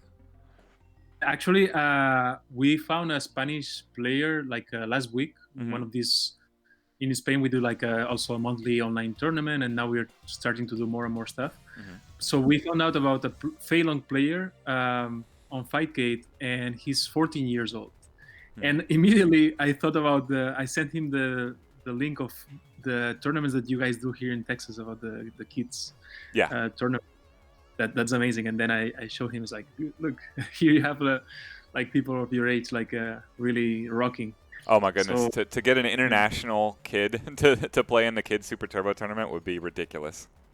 yes, that would be awesome. Hmm. But yeah, it's amazing to see the new generations there. Yeah, my personal mantra is on the ground level and making sure I expose the games to as many people as possible. Like a lot of people talk about the competitive scene. They talk about the top level, right?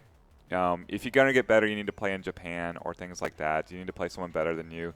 There's a lot of there isn't a lot of love. There isn't nearly enough love out there to bringing the game to newer players.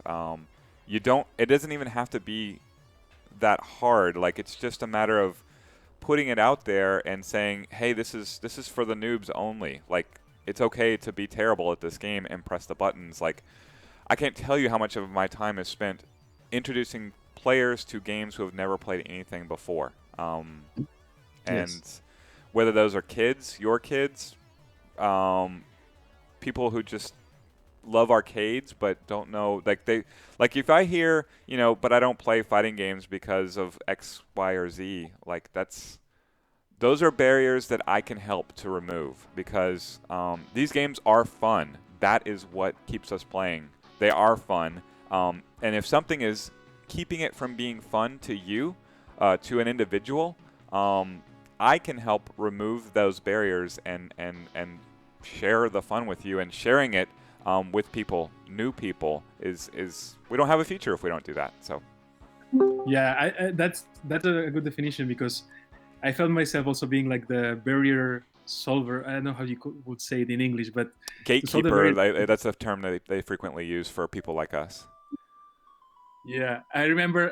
I think it was last year or 2 years ago. There was this boxer player from France, Miko, Myco, and one of the strongest, and maybe the strongest boxer in France. But he wanted to play Afro Legends Mhm. on HDR, but he didn't have uh, an Xbox stick or something like that. And I say, okay, I have one that I'm using. So I gave it to one guy in Barcelona who's a French, who I knew that he was going to the Paris tournament, Mhm. and he brought that stick and gave it to Miko, and then they could play Afro against Miko, one against each other. It's like, but it's not like a. I mean, why that have that barrier? In the same with the 14-year-old Feilong player that we met last week. I started talking to him and he said, yeah, because I'm playing on my keyboard. It's like, no, you should play on a stick. And I say, yeah, I want to, but I don't have one. It's like, no worries. We're going to make a small campaign between the veteran players here and we're going to get you a stick. We're going to solve that. So no problem.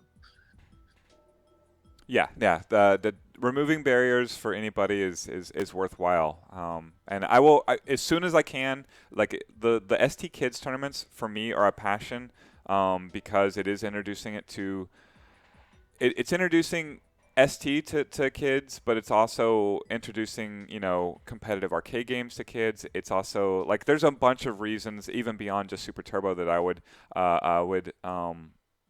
bring it to younger people. And just I live right next to the arcade, so assuming it opens up and I have a job or I can get there even if I don't have a job, I will continue to run the Super Turbo Kids tournaments because there's no harm in trying. And I expose, I don't know, 8 to 25 kids to the game every single time, and then through that they can get into whatever game they want. Yeah, definitely. All right, I had some personal questions. How many languages do you know? Do you speak? In my case, I was like people in growing up in Barcelona. Uh huh. They they they are actually bilingual because we have Catalan here in this area. So Okay. we speak both Catalan and Spanish in the same way. Hmm. But then I must admit I was really bad in my English classes. So it wasn't until my first trip to San Francisco, which was kind of like a diving head first. I barely knew, like, first time someone told me nice to meet you, I said yes. I didn't know what to answer. I didn't know that you had to say nice to meet you too, whatever. So I learned it the hard way. Yeah. So uh, yeah, I always tell the story. I don't know if that's safe for the stream, but I was learning English expressions, and for some reason I thought that "up to you" had the same meaning as "up yours," and then I was using one or the other instinctively, and there were some funny situations like a taxi driver asking me should I take the highway or go through downtown, and say "up yours," and until someone told me that I wasn't using it the right way, so I say okay, I should make sure what the sayings or the expressions are. But yeah, only three, like Catalan, Spanish, and English, and try to learn French a little bit and a little bit of Japanese, but really didn't go anywhere. I think that I should do it the same way, like at first. Mhm. I think we're being joined by Penelope now. Is that correct? Hello. Hey, Penelope. Let me max out your volume. Are you familiar with Penelope, Yogaboy?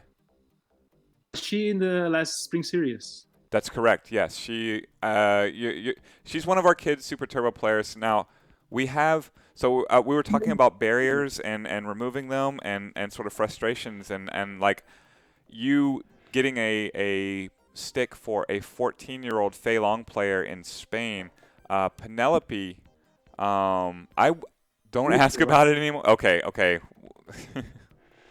But Penelope is here, and Sonic Matt, a lot of people know, is a 12-year-old Guile player in the area. His dad is very supportive of him, and they are getting a computer so that he can continue to play with us on Fightcade 2 whenever that happens. But right now, honestly, part of the reason I did the Kids Super Turbo tournament, I started them, was just to create an avenue for Penelope to continue her play. And Penelope's joining us. Like, are you still into Super Turbo? Do you still like playing with us? Of course. Right. She's too young to buy anything herself, but there are barriers for her even right now. Like, what is stopping you right now from playing Super Turbo with us remotely? Actually, I can play. It's just my fight stick does not want to work. Your fight stick does not want to work. What are you playing on? What do you mean? What? Like Windows, Macintosh, laptop, or Windows. Windows. Windows on a laptop or on a Laptop. Laptop. Oh, yeah. So what version of Windows it is? Like 8, 10, or older? 7. 7? Windows 7. 7. Mhm. Okay. And what model of stick do you have? I have a very boo-boo Quanba carbon, I believe. Quanba? Quanba drone crystal? Carbon. Carbon. Oh, carbon. A Quanba carbon. Yeah. These ones, let me see. So Windows 7 and a Quanba carbon, you're having trouble getting the stick to work. Okay. We'll fix that in some way or another. Yeah, here it says it's supposed to be for Play. What's the default compatibility? Play 4 and Says Because these PC, weren't Android, and available. PS3. PS3. Okay. Yeah, she's so young that like she really needs like probably just someone to hook it up, which is unfortunately is something we cannot do at the moment because we can't get together. Yeah, no, but there are ways. So maybe not now, but offline or off stream, we'll figure out. Yeah. You're in the Discord now. Penelope's in the Discord right now. Penelope is underage, so everything has to get her parents' permission. So that's sort of a thing that we have to address as well. But yeah, I definitely wanted to highlight Penelope's plight, where she wants to play with us but cannot play with us, and you know, as one of the younger players, like we. Honestly, like players like Penelope and Sonic Matt are more valuable than our rank and file. We remember Street Fighter 2 back in the day, or remember whatever game back in the day, because you are the younger generation. So everything we can do to help you, we want to. So I wanted to bring out your plight in this forum. You raised a very interesting point, because accessibility, it's been always a problem with Super Turbo. Being an old game, there's always we always had to find workarounds, and it's never been as smooth as maybe we wanted. So in that sense, there's been a lot of work from the, how you call it, the undamped devices to make USB access ports for the CPS2. Actually, POF, the creator of Fightcade, is working with a friend of his to create some easier and cheaper super guns that everyone can buy, and they're really small. Yeah, I'll give you more details on that. Also, the famous Darksoft, Darksoft, the guy who created the multi-game CPS2, so to speak. His name is so synonymous with that I didn't even realize it was the name of a person. It was just, that's what a Darksoft is. Yeah, so he's actually Spanish, and many people don't know that. We didn't even know that until we met him. He just happens to live in Germany or some other country, or Poland, I think. I thought he was Polish. No, he lives in Poland, but right. he's Spanish. Yeah, so we're now in touch with him constantly to do these hardware projects to make things more accessible and so on. I don't want to unveil some things because I think they're not.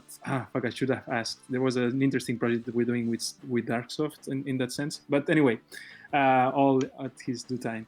And thing is that I tried to make a guide on Gokipedia. It was gokipedia.com/setup, and that was a way to answer questions about everything to set up. But it's really now that it's been 5 years, it needs a lot of improvement, and it's not also up to date. Let's say that right now there's been the Brook devices that convert mostly from any type of joystick to any other type of, like PS3 to PS4 and things like that. And these are not reflected in that guide, because by that time there was the PS360, I think it was the name, 360 Plus. That was the device that was more common for these kind of conversions.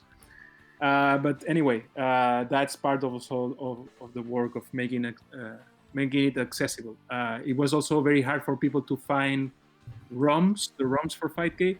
Now there's a link that I don't know how they made it legal, but in the archive.org website, if you put Fightcade ROMs, archive.org or something like that, Fightcade ROMs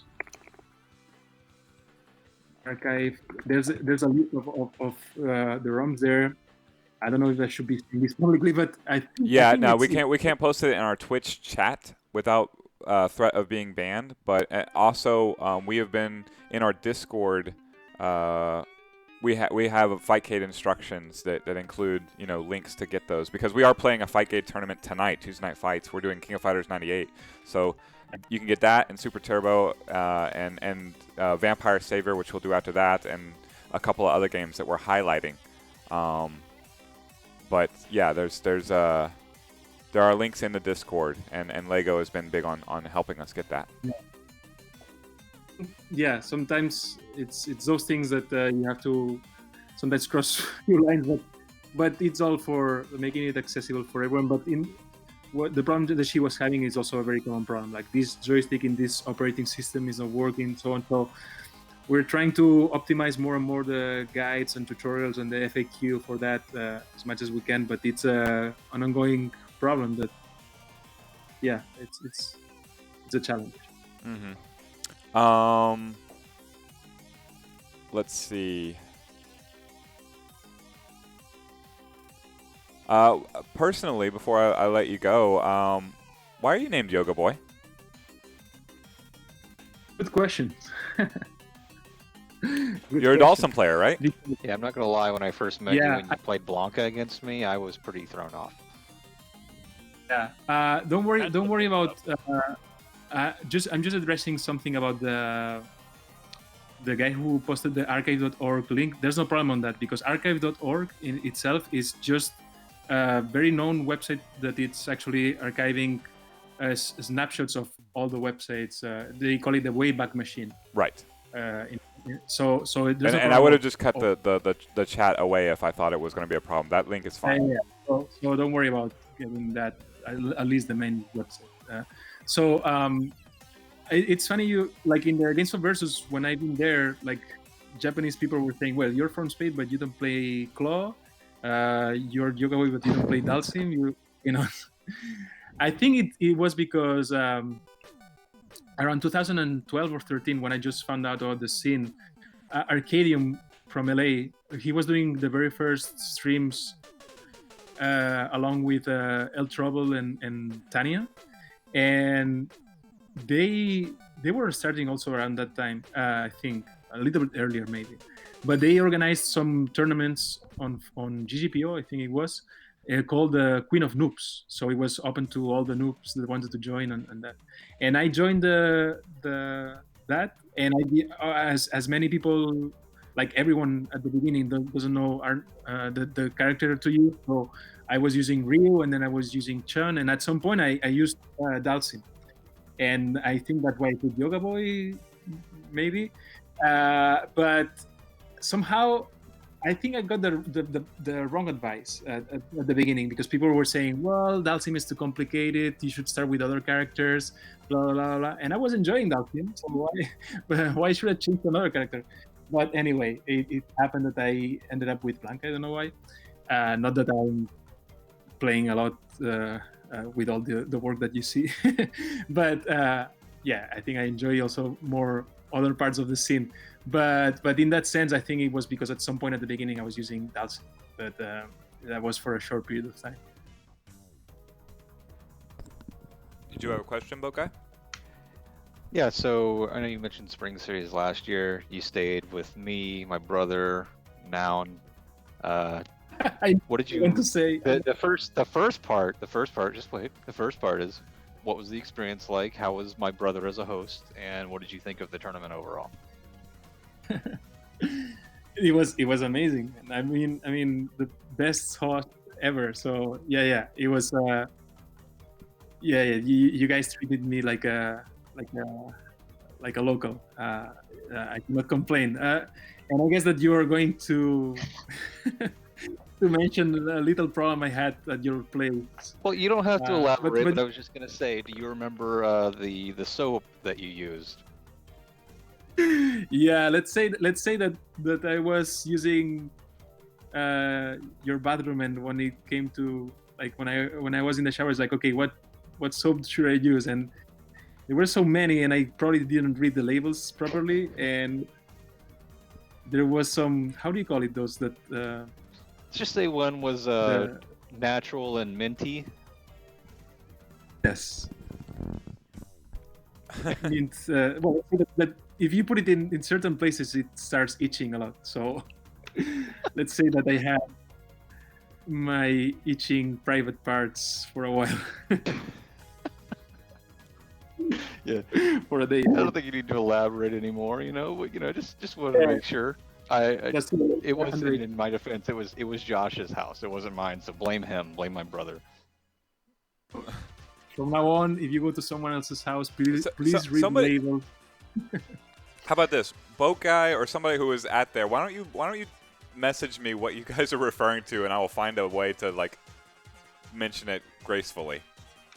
I think he pretty much did. Like, he kind of skirted around the topic without outright saying it. Okay, all right, fair enough. So don't know how to follow up. Well, I was gonna say, following that up, I wanted to say, like, yeah, it was a lot of fun, like hanging out with you and getting to talk to you about the game, your understanding, your love of it, and just honestly just experiencing the event. Like, that was our first time meeting you, not Nate's, but it was a really cool experience to see your perspective on so many different things involving the game and your travels and everything. And I must say that always I admire people like you that are able to do something that I will never be able to do, which is commenting. Here in Spain, we have a guy that is called, his name is Marcade, or his nickname, and he insists that I should comment some tournament or something. I say, no, you do it perfectly. Like, don't put me in the spot because I don't know how to do it. And it's a skill that people take for granted. But yeah, so yeah, I had a lot of fun those days as well. And my brother says he still has the Phelan card you gave him too, so he's still treasuring that.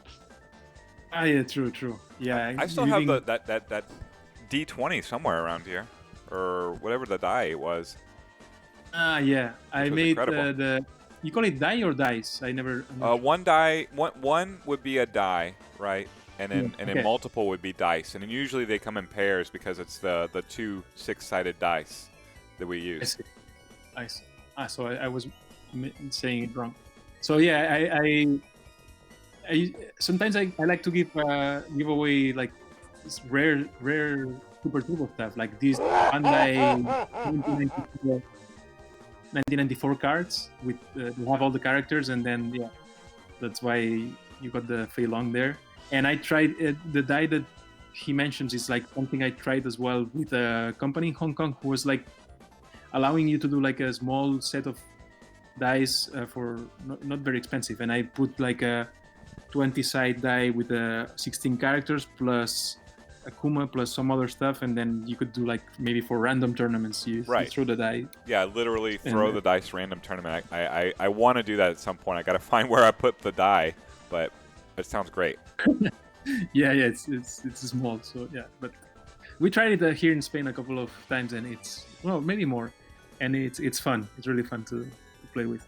The only problem with it is when you land on Akuma, the Jerry cannot get that Akuma code down properly, so it ends up being a big time waste.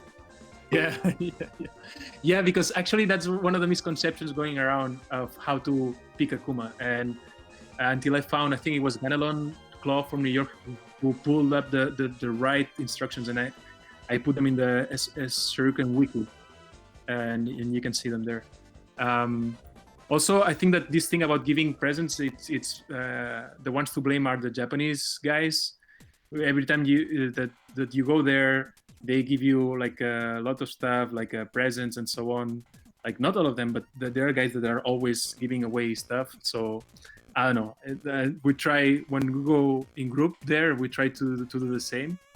I remember when we organized the Xmania 2015 trip, that it was El Trouble, Nandai, myself, and other staff, other people there. That was like literally this. I want to say that was the same day or the same weekend as Spring Series 2, the one that Rizwan won.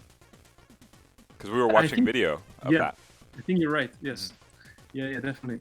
But I think we take that for granted now that we see Japanese invites everywhere or people going to Gainesville versus, but that wasn't the case before. I mean, there was it was more separated, like the community there, and the communication was really bad between the communities. So I think that's been one of the goals that I had. Like,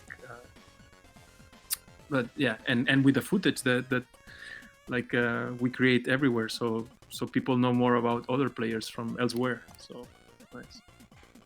Yeah, I've like we are all people. Like part of the reason that we ask you personal questions and like yes, we need to get nerdy with the programming. We need to get technical with the fighting game, lexicon and introducing it to new people, but also like knowing who people are and relating on personal levels. And I really like that tradition of giving gifts when you go and come and go to tournaments. Like I'm definitely gonna put that down to something to like make more of a habit to do. But yeah, being human beings and being a good community will help the games that we love too. That's just part of my job as when I had one. No, definitely you were really contributing to that. But I think that that people were used to, I don't know, to in scenes that maybe they are bigger. You don't have that access to even like top players, and here you can get advice from many players in many ways. So that's more horizontal, and I think it helps. Yeah, and if you want to talk to somebody, I try to be, and this is to everybody listening as well. Like I try to be pretty open with my status as gatekeeper. If you want to know, I know. Derek is always obsessing. Derek is part of the Denton Finance clan, a Denton player who plays Zangief. Always obsessed with one Mega Man X. He plays the same colors. he always wants to know what Mega Man X thinks, and I've done everything I can to make sure that those two get into contact, and it delights me so much to know that he has heard from Mega Man X at this point. Yeah, definitely, and that happens many times now. Mm-hmm. You said you have more personal questions for Well, me. why Blanca? Why Blanca? I asked you why Yogaboy, so why Blanca? I don't know. I think not sure. I think I like at some point maybe I like the videos I saw. I saw that maybe the execution wasn't as frustrating as the Shoryuken for me. But True. then if I knew that the Blanca combos weren't as simple as they look, but anyway. But yeah, I think it happened. I don't know where it was when it was the point where I said, okay, this character maybe it was a more progressive thing. Mm-hmm. But I ended up with that. Yeah. But I definitely I never changed my mind in the sense that I enjoy playing it, even though I lose all the time. Yeah. So you're a true character loyalist then. You're sticking with it. Yeah. I'm not sure if that's a wise, but yeah, definitely. I applaud that, and I am the same. Like I am of the same mentality. Like it's easy for me to say when I'm playing Dalsum, but in other games, I'll go straight to the character that appeals to me. And Third Strike, for example, I play Hugo, and everybody's like, you just can't learn the game that way. Maybe I'm gonna do it anyway. So I feel like character loyalists progress a scene, and they also color a scene. If your priority is to just win every time, man, I can tell you, if I ever get a world record, and I do have some, like, I'm instantly bored of it. I don't want to play anymore. So don't begrudge yourself playing the character that you love. And if it's Blanca and you're named Yogaboy, then that's weird, but go for it. I think that Japan is an inspiration for that, not because they are very competitive there. I mean, of course you're gonna find all sorts of personalities there, but they are competitive people. And actually, if you put them in a single tournament, they are gonna counterpick. Not all of them, but Kurahashi is gonna counterpick for sure. Mm-hmm. But the way that they enjoy the game in team tournaments, making the team tournament as the main event, and having joy. They have a joy of mastering a character, Mm-hmm. and if they have to be masochist about it, doesn't matter. So I think they somehow they inspire other people to stick with a character. Kusumondo does it, and the most boggling thing, like it's seeing Gunze Zangief when you go to Osaka and see him in the arcade in the casuals. Mm-hmm. The Zangief Honda is the most unbalanced matchup of the whole game, and he doesn't avoid it. He goes and plays against Shogatsu and Kusumondo, and instead of going to another cabinet, he goes to the cabinet to play against Honda, even though he knows that it's gonna be a nightmare. And he enjoys that match. So for some reason, I don't know, he tries to dissect it somehow. I don't remember who exactly it was I played. It wasn't like It was a Guile player, but it wasn't the Guile player that you would think of as the best Guile of all time. But there was a Japanese Guile player who made it out to the CEO tournament that Capcom sponsored for $7,000 on 30th Anniversary Edition. I flew out there and played in that tournament, and I lost to a Japanese Guile player. And definitely, like, I turned around and Tech Monkey had his head down, and it was like, oh, you can't lose that one. But I took the opportunity to pick his brain about how does Guile beat Dalsum so that I can share it with everybody in my hometown that is playing Guile, like Matt, like Sonic Matt, but there were plenty others. What can I share? And one of the things that he told me on a fundamental level was, you lose that match 9-1 or 8-2. So every single time that you're playing Guile and you get in on him and on Dalsum and you happen to win, you're 1 out of 10. Remember, that's 10 wins. Like, you have to keep the mentality of you get your 1 and that counts for 10, and you need to pat yourself on the back for that. Yeah, yeah. I am surprised because I don't remember who the guy player was. CEO. I don't remember either, to be honest with you, because there were Nuki was there, and he was the showstopper, of course. Yeah. There But- was the comeback from these old, very very old school Japanese players from the 90s. The ones in the article that I mentioned before, which is Fuzuke and Nakano Saga. Right, and I played, yeah, Nakano Saga. It's neither of those either, and I remember them. And Fusuke was like super funny. Like he was a lot of fun to be around. Yeah, definitely. He made it to Tournament of Legends 3 as well. Did not play. Yeah. But what about the gestures that Yaya had in the Spring Series last year? Remember? The gestures, is that what you said? A gesture. I don't know if that's the right word. Playing as Gael with Matt. Correct. Yes. Yeah. No. Yaya is. I mean, every one of the players who have traveled to the DFW area for Spring Series is a legend here, and in fact, like you among them, right? Like whether you want to admit it or not, you are one of them.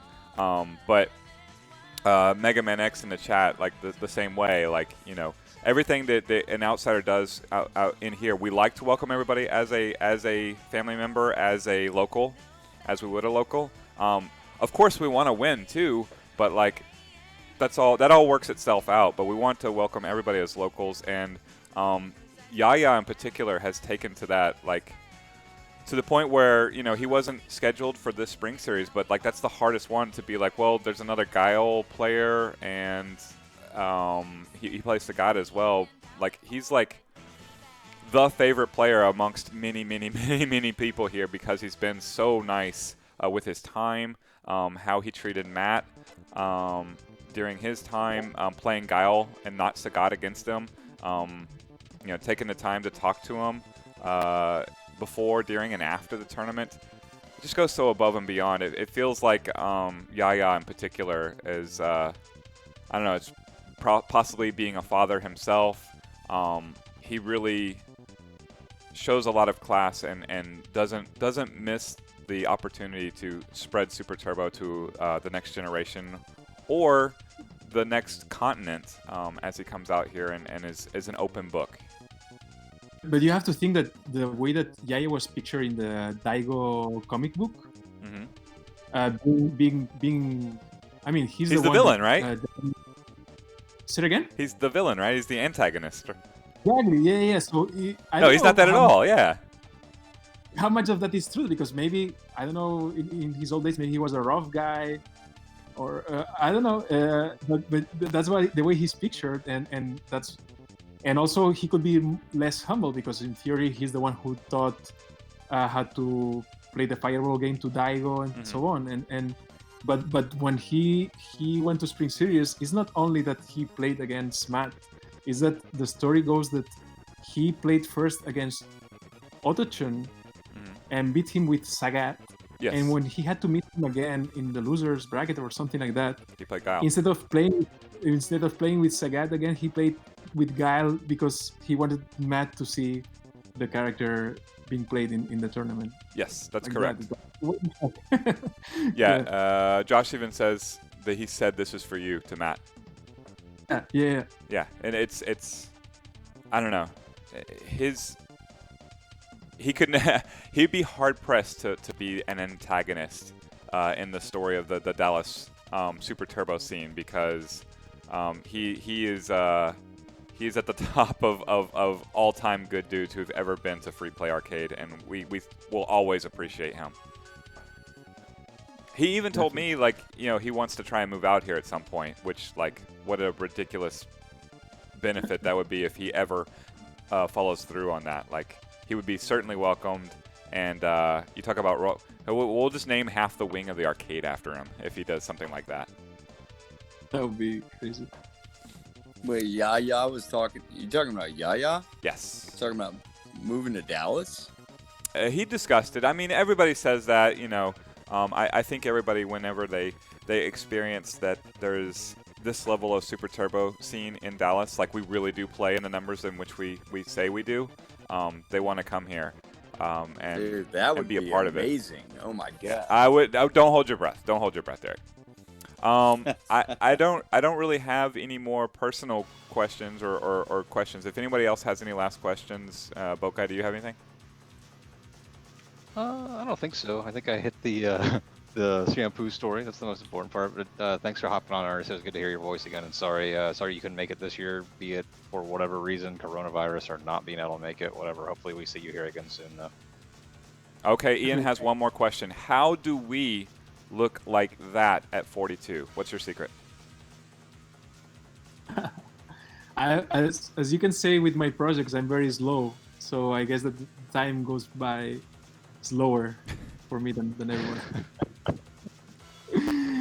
And yeah, I don't know. That might be one of the reasons. But I have the feeling someone told me that it's gonna happen. Someone said that Japanese people also look younger than they are, except they reach a certain age that they get old all of a sudden, like 5 years in a month. So that might happen to me. So at some point, I will look like I should. I don't know. I think it's the hair. Honestly, like that's why people say I'm ageless. Like you can see, a wrinkly face and know that someone's old. That's one thing, but just how our hair, and if we have it, dictates everything. I know for Americans, especially like tall white guys like myself, if they go bald early, right, or something happens and they lose their hair, instantaneously, if you go bald at 20 or before, then it looks like you gained 20 years. However, you're now frozen in carbonite, and you always look the same age until way later. So while you are the old-looking guy, in 20 years, you're the absolutely ageless guy that is somewhere in his 20s, 30s, 40s, 50s, 60s. We don't know. We just don't know. He always looks the same. So it's the hair. Keep your hair, or keep that wig.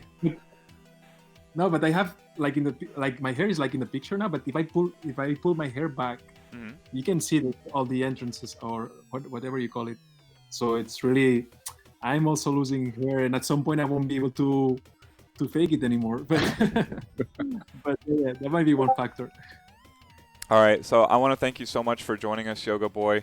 It's been a pleasure. People were asking for you to do it every week. I'm sure you're too busy for that, but like giving us this insight into everything is just super helpful. I hope you guys can see, or I can release as many things as soon as possible.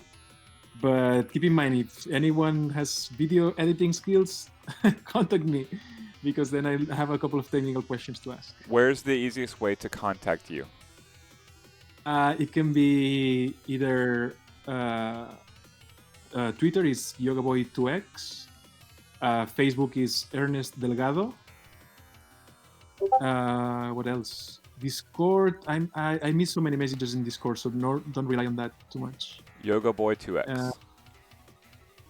Yeah. There you go. I'm gonna give you another follow. So I if you can't find it, Yogaboy2x on Twitter, Ernest Delgado on Facebook. I will link you directly to Ernest if you need to get in contact with them. I'll make sure that Free Play Arcade is following him as well. Oh, one more thing before you leave too, Ernest. Did you know that it's Chris's birthday? Hey? Yeah, Chris's birthday is today. I figured you might like to tell him happy birthday while you were on. What wasn't that showing on my Facebook? It should let me know, like, or maybe he input his birthday or something. Cannot be. You probably know so many people that's just lost. Right, you're in a different time zone. Damn it! I just opened the Facebook tab and I think. Can you guys hear me still? Yes, I can hear you.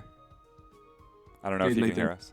Just in case my computer gets all worked out. So happy birthday, Chris! I'll send you. I think I have a picture of a Dalsim blowing candles or something like that. So thank you. Your way. I just wanted to embarrass Chris a little bit at the end here. Yeah. Thanks for that. I didn't know, man. This is how I choose to spend my birthday. Yeah, I turned 40 today, but I want to spend it with you guys, all of you. Guys is too specific. All of you. I wanted to spend it with you. This is where I want to be for my birthday, with the exception of I kind of want it to be inside Free Play Richardson. Whoa, Chris, you're 40? I'm a man. I'm 40. He doesn't look his age either. Wow. All right, neither of you do. You do not look 40. Happy birthday, Chris. Super Turbo. That's the secret. I got. I don't know. That game is like stressed and aged me, I would say. Someone had a signature in Shoryuken, I don't know, 20 years ago. People say they quit Street Fighter because they get old. I say they get old because they quit Street Fighter. Wisdom. I'm gonna take that tact, or at least I don't want to stop doing what it is I'm passionate about ever. I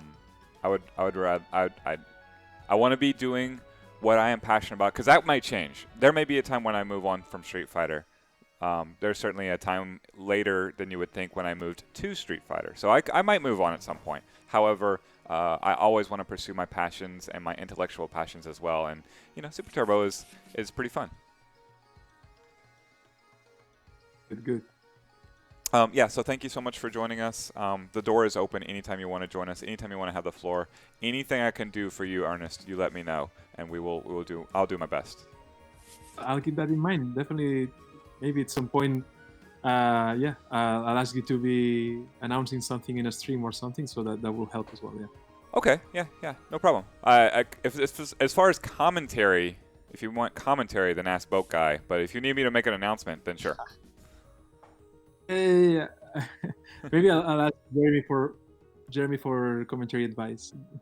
There you go. Hey, it's just enjoy the game and talk. That's I don't know. Mm-hmm. That's about like asking you or me how to look like we do at our age. Like it just sort of happened. All right.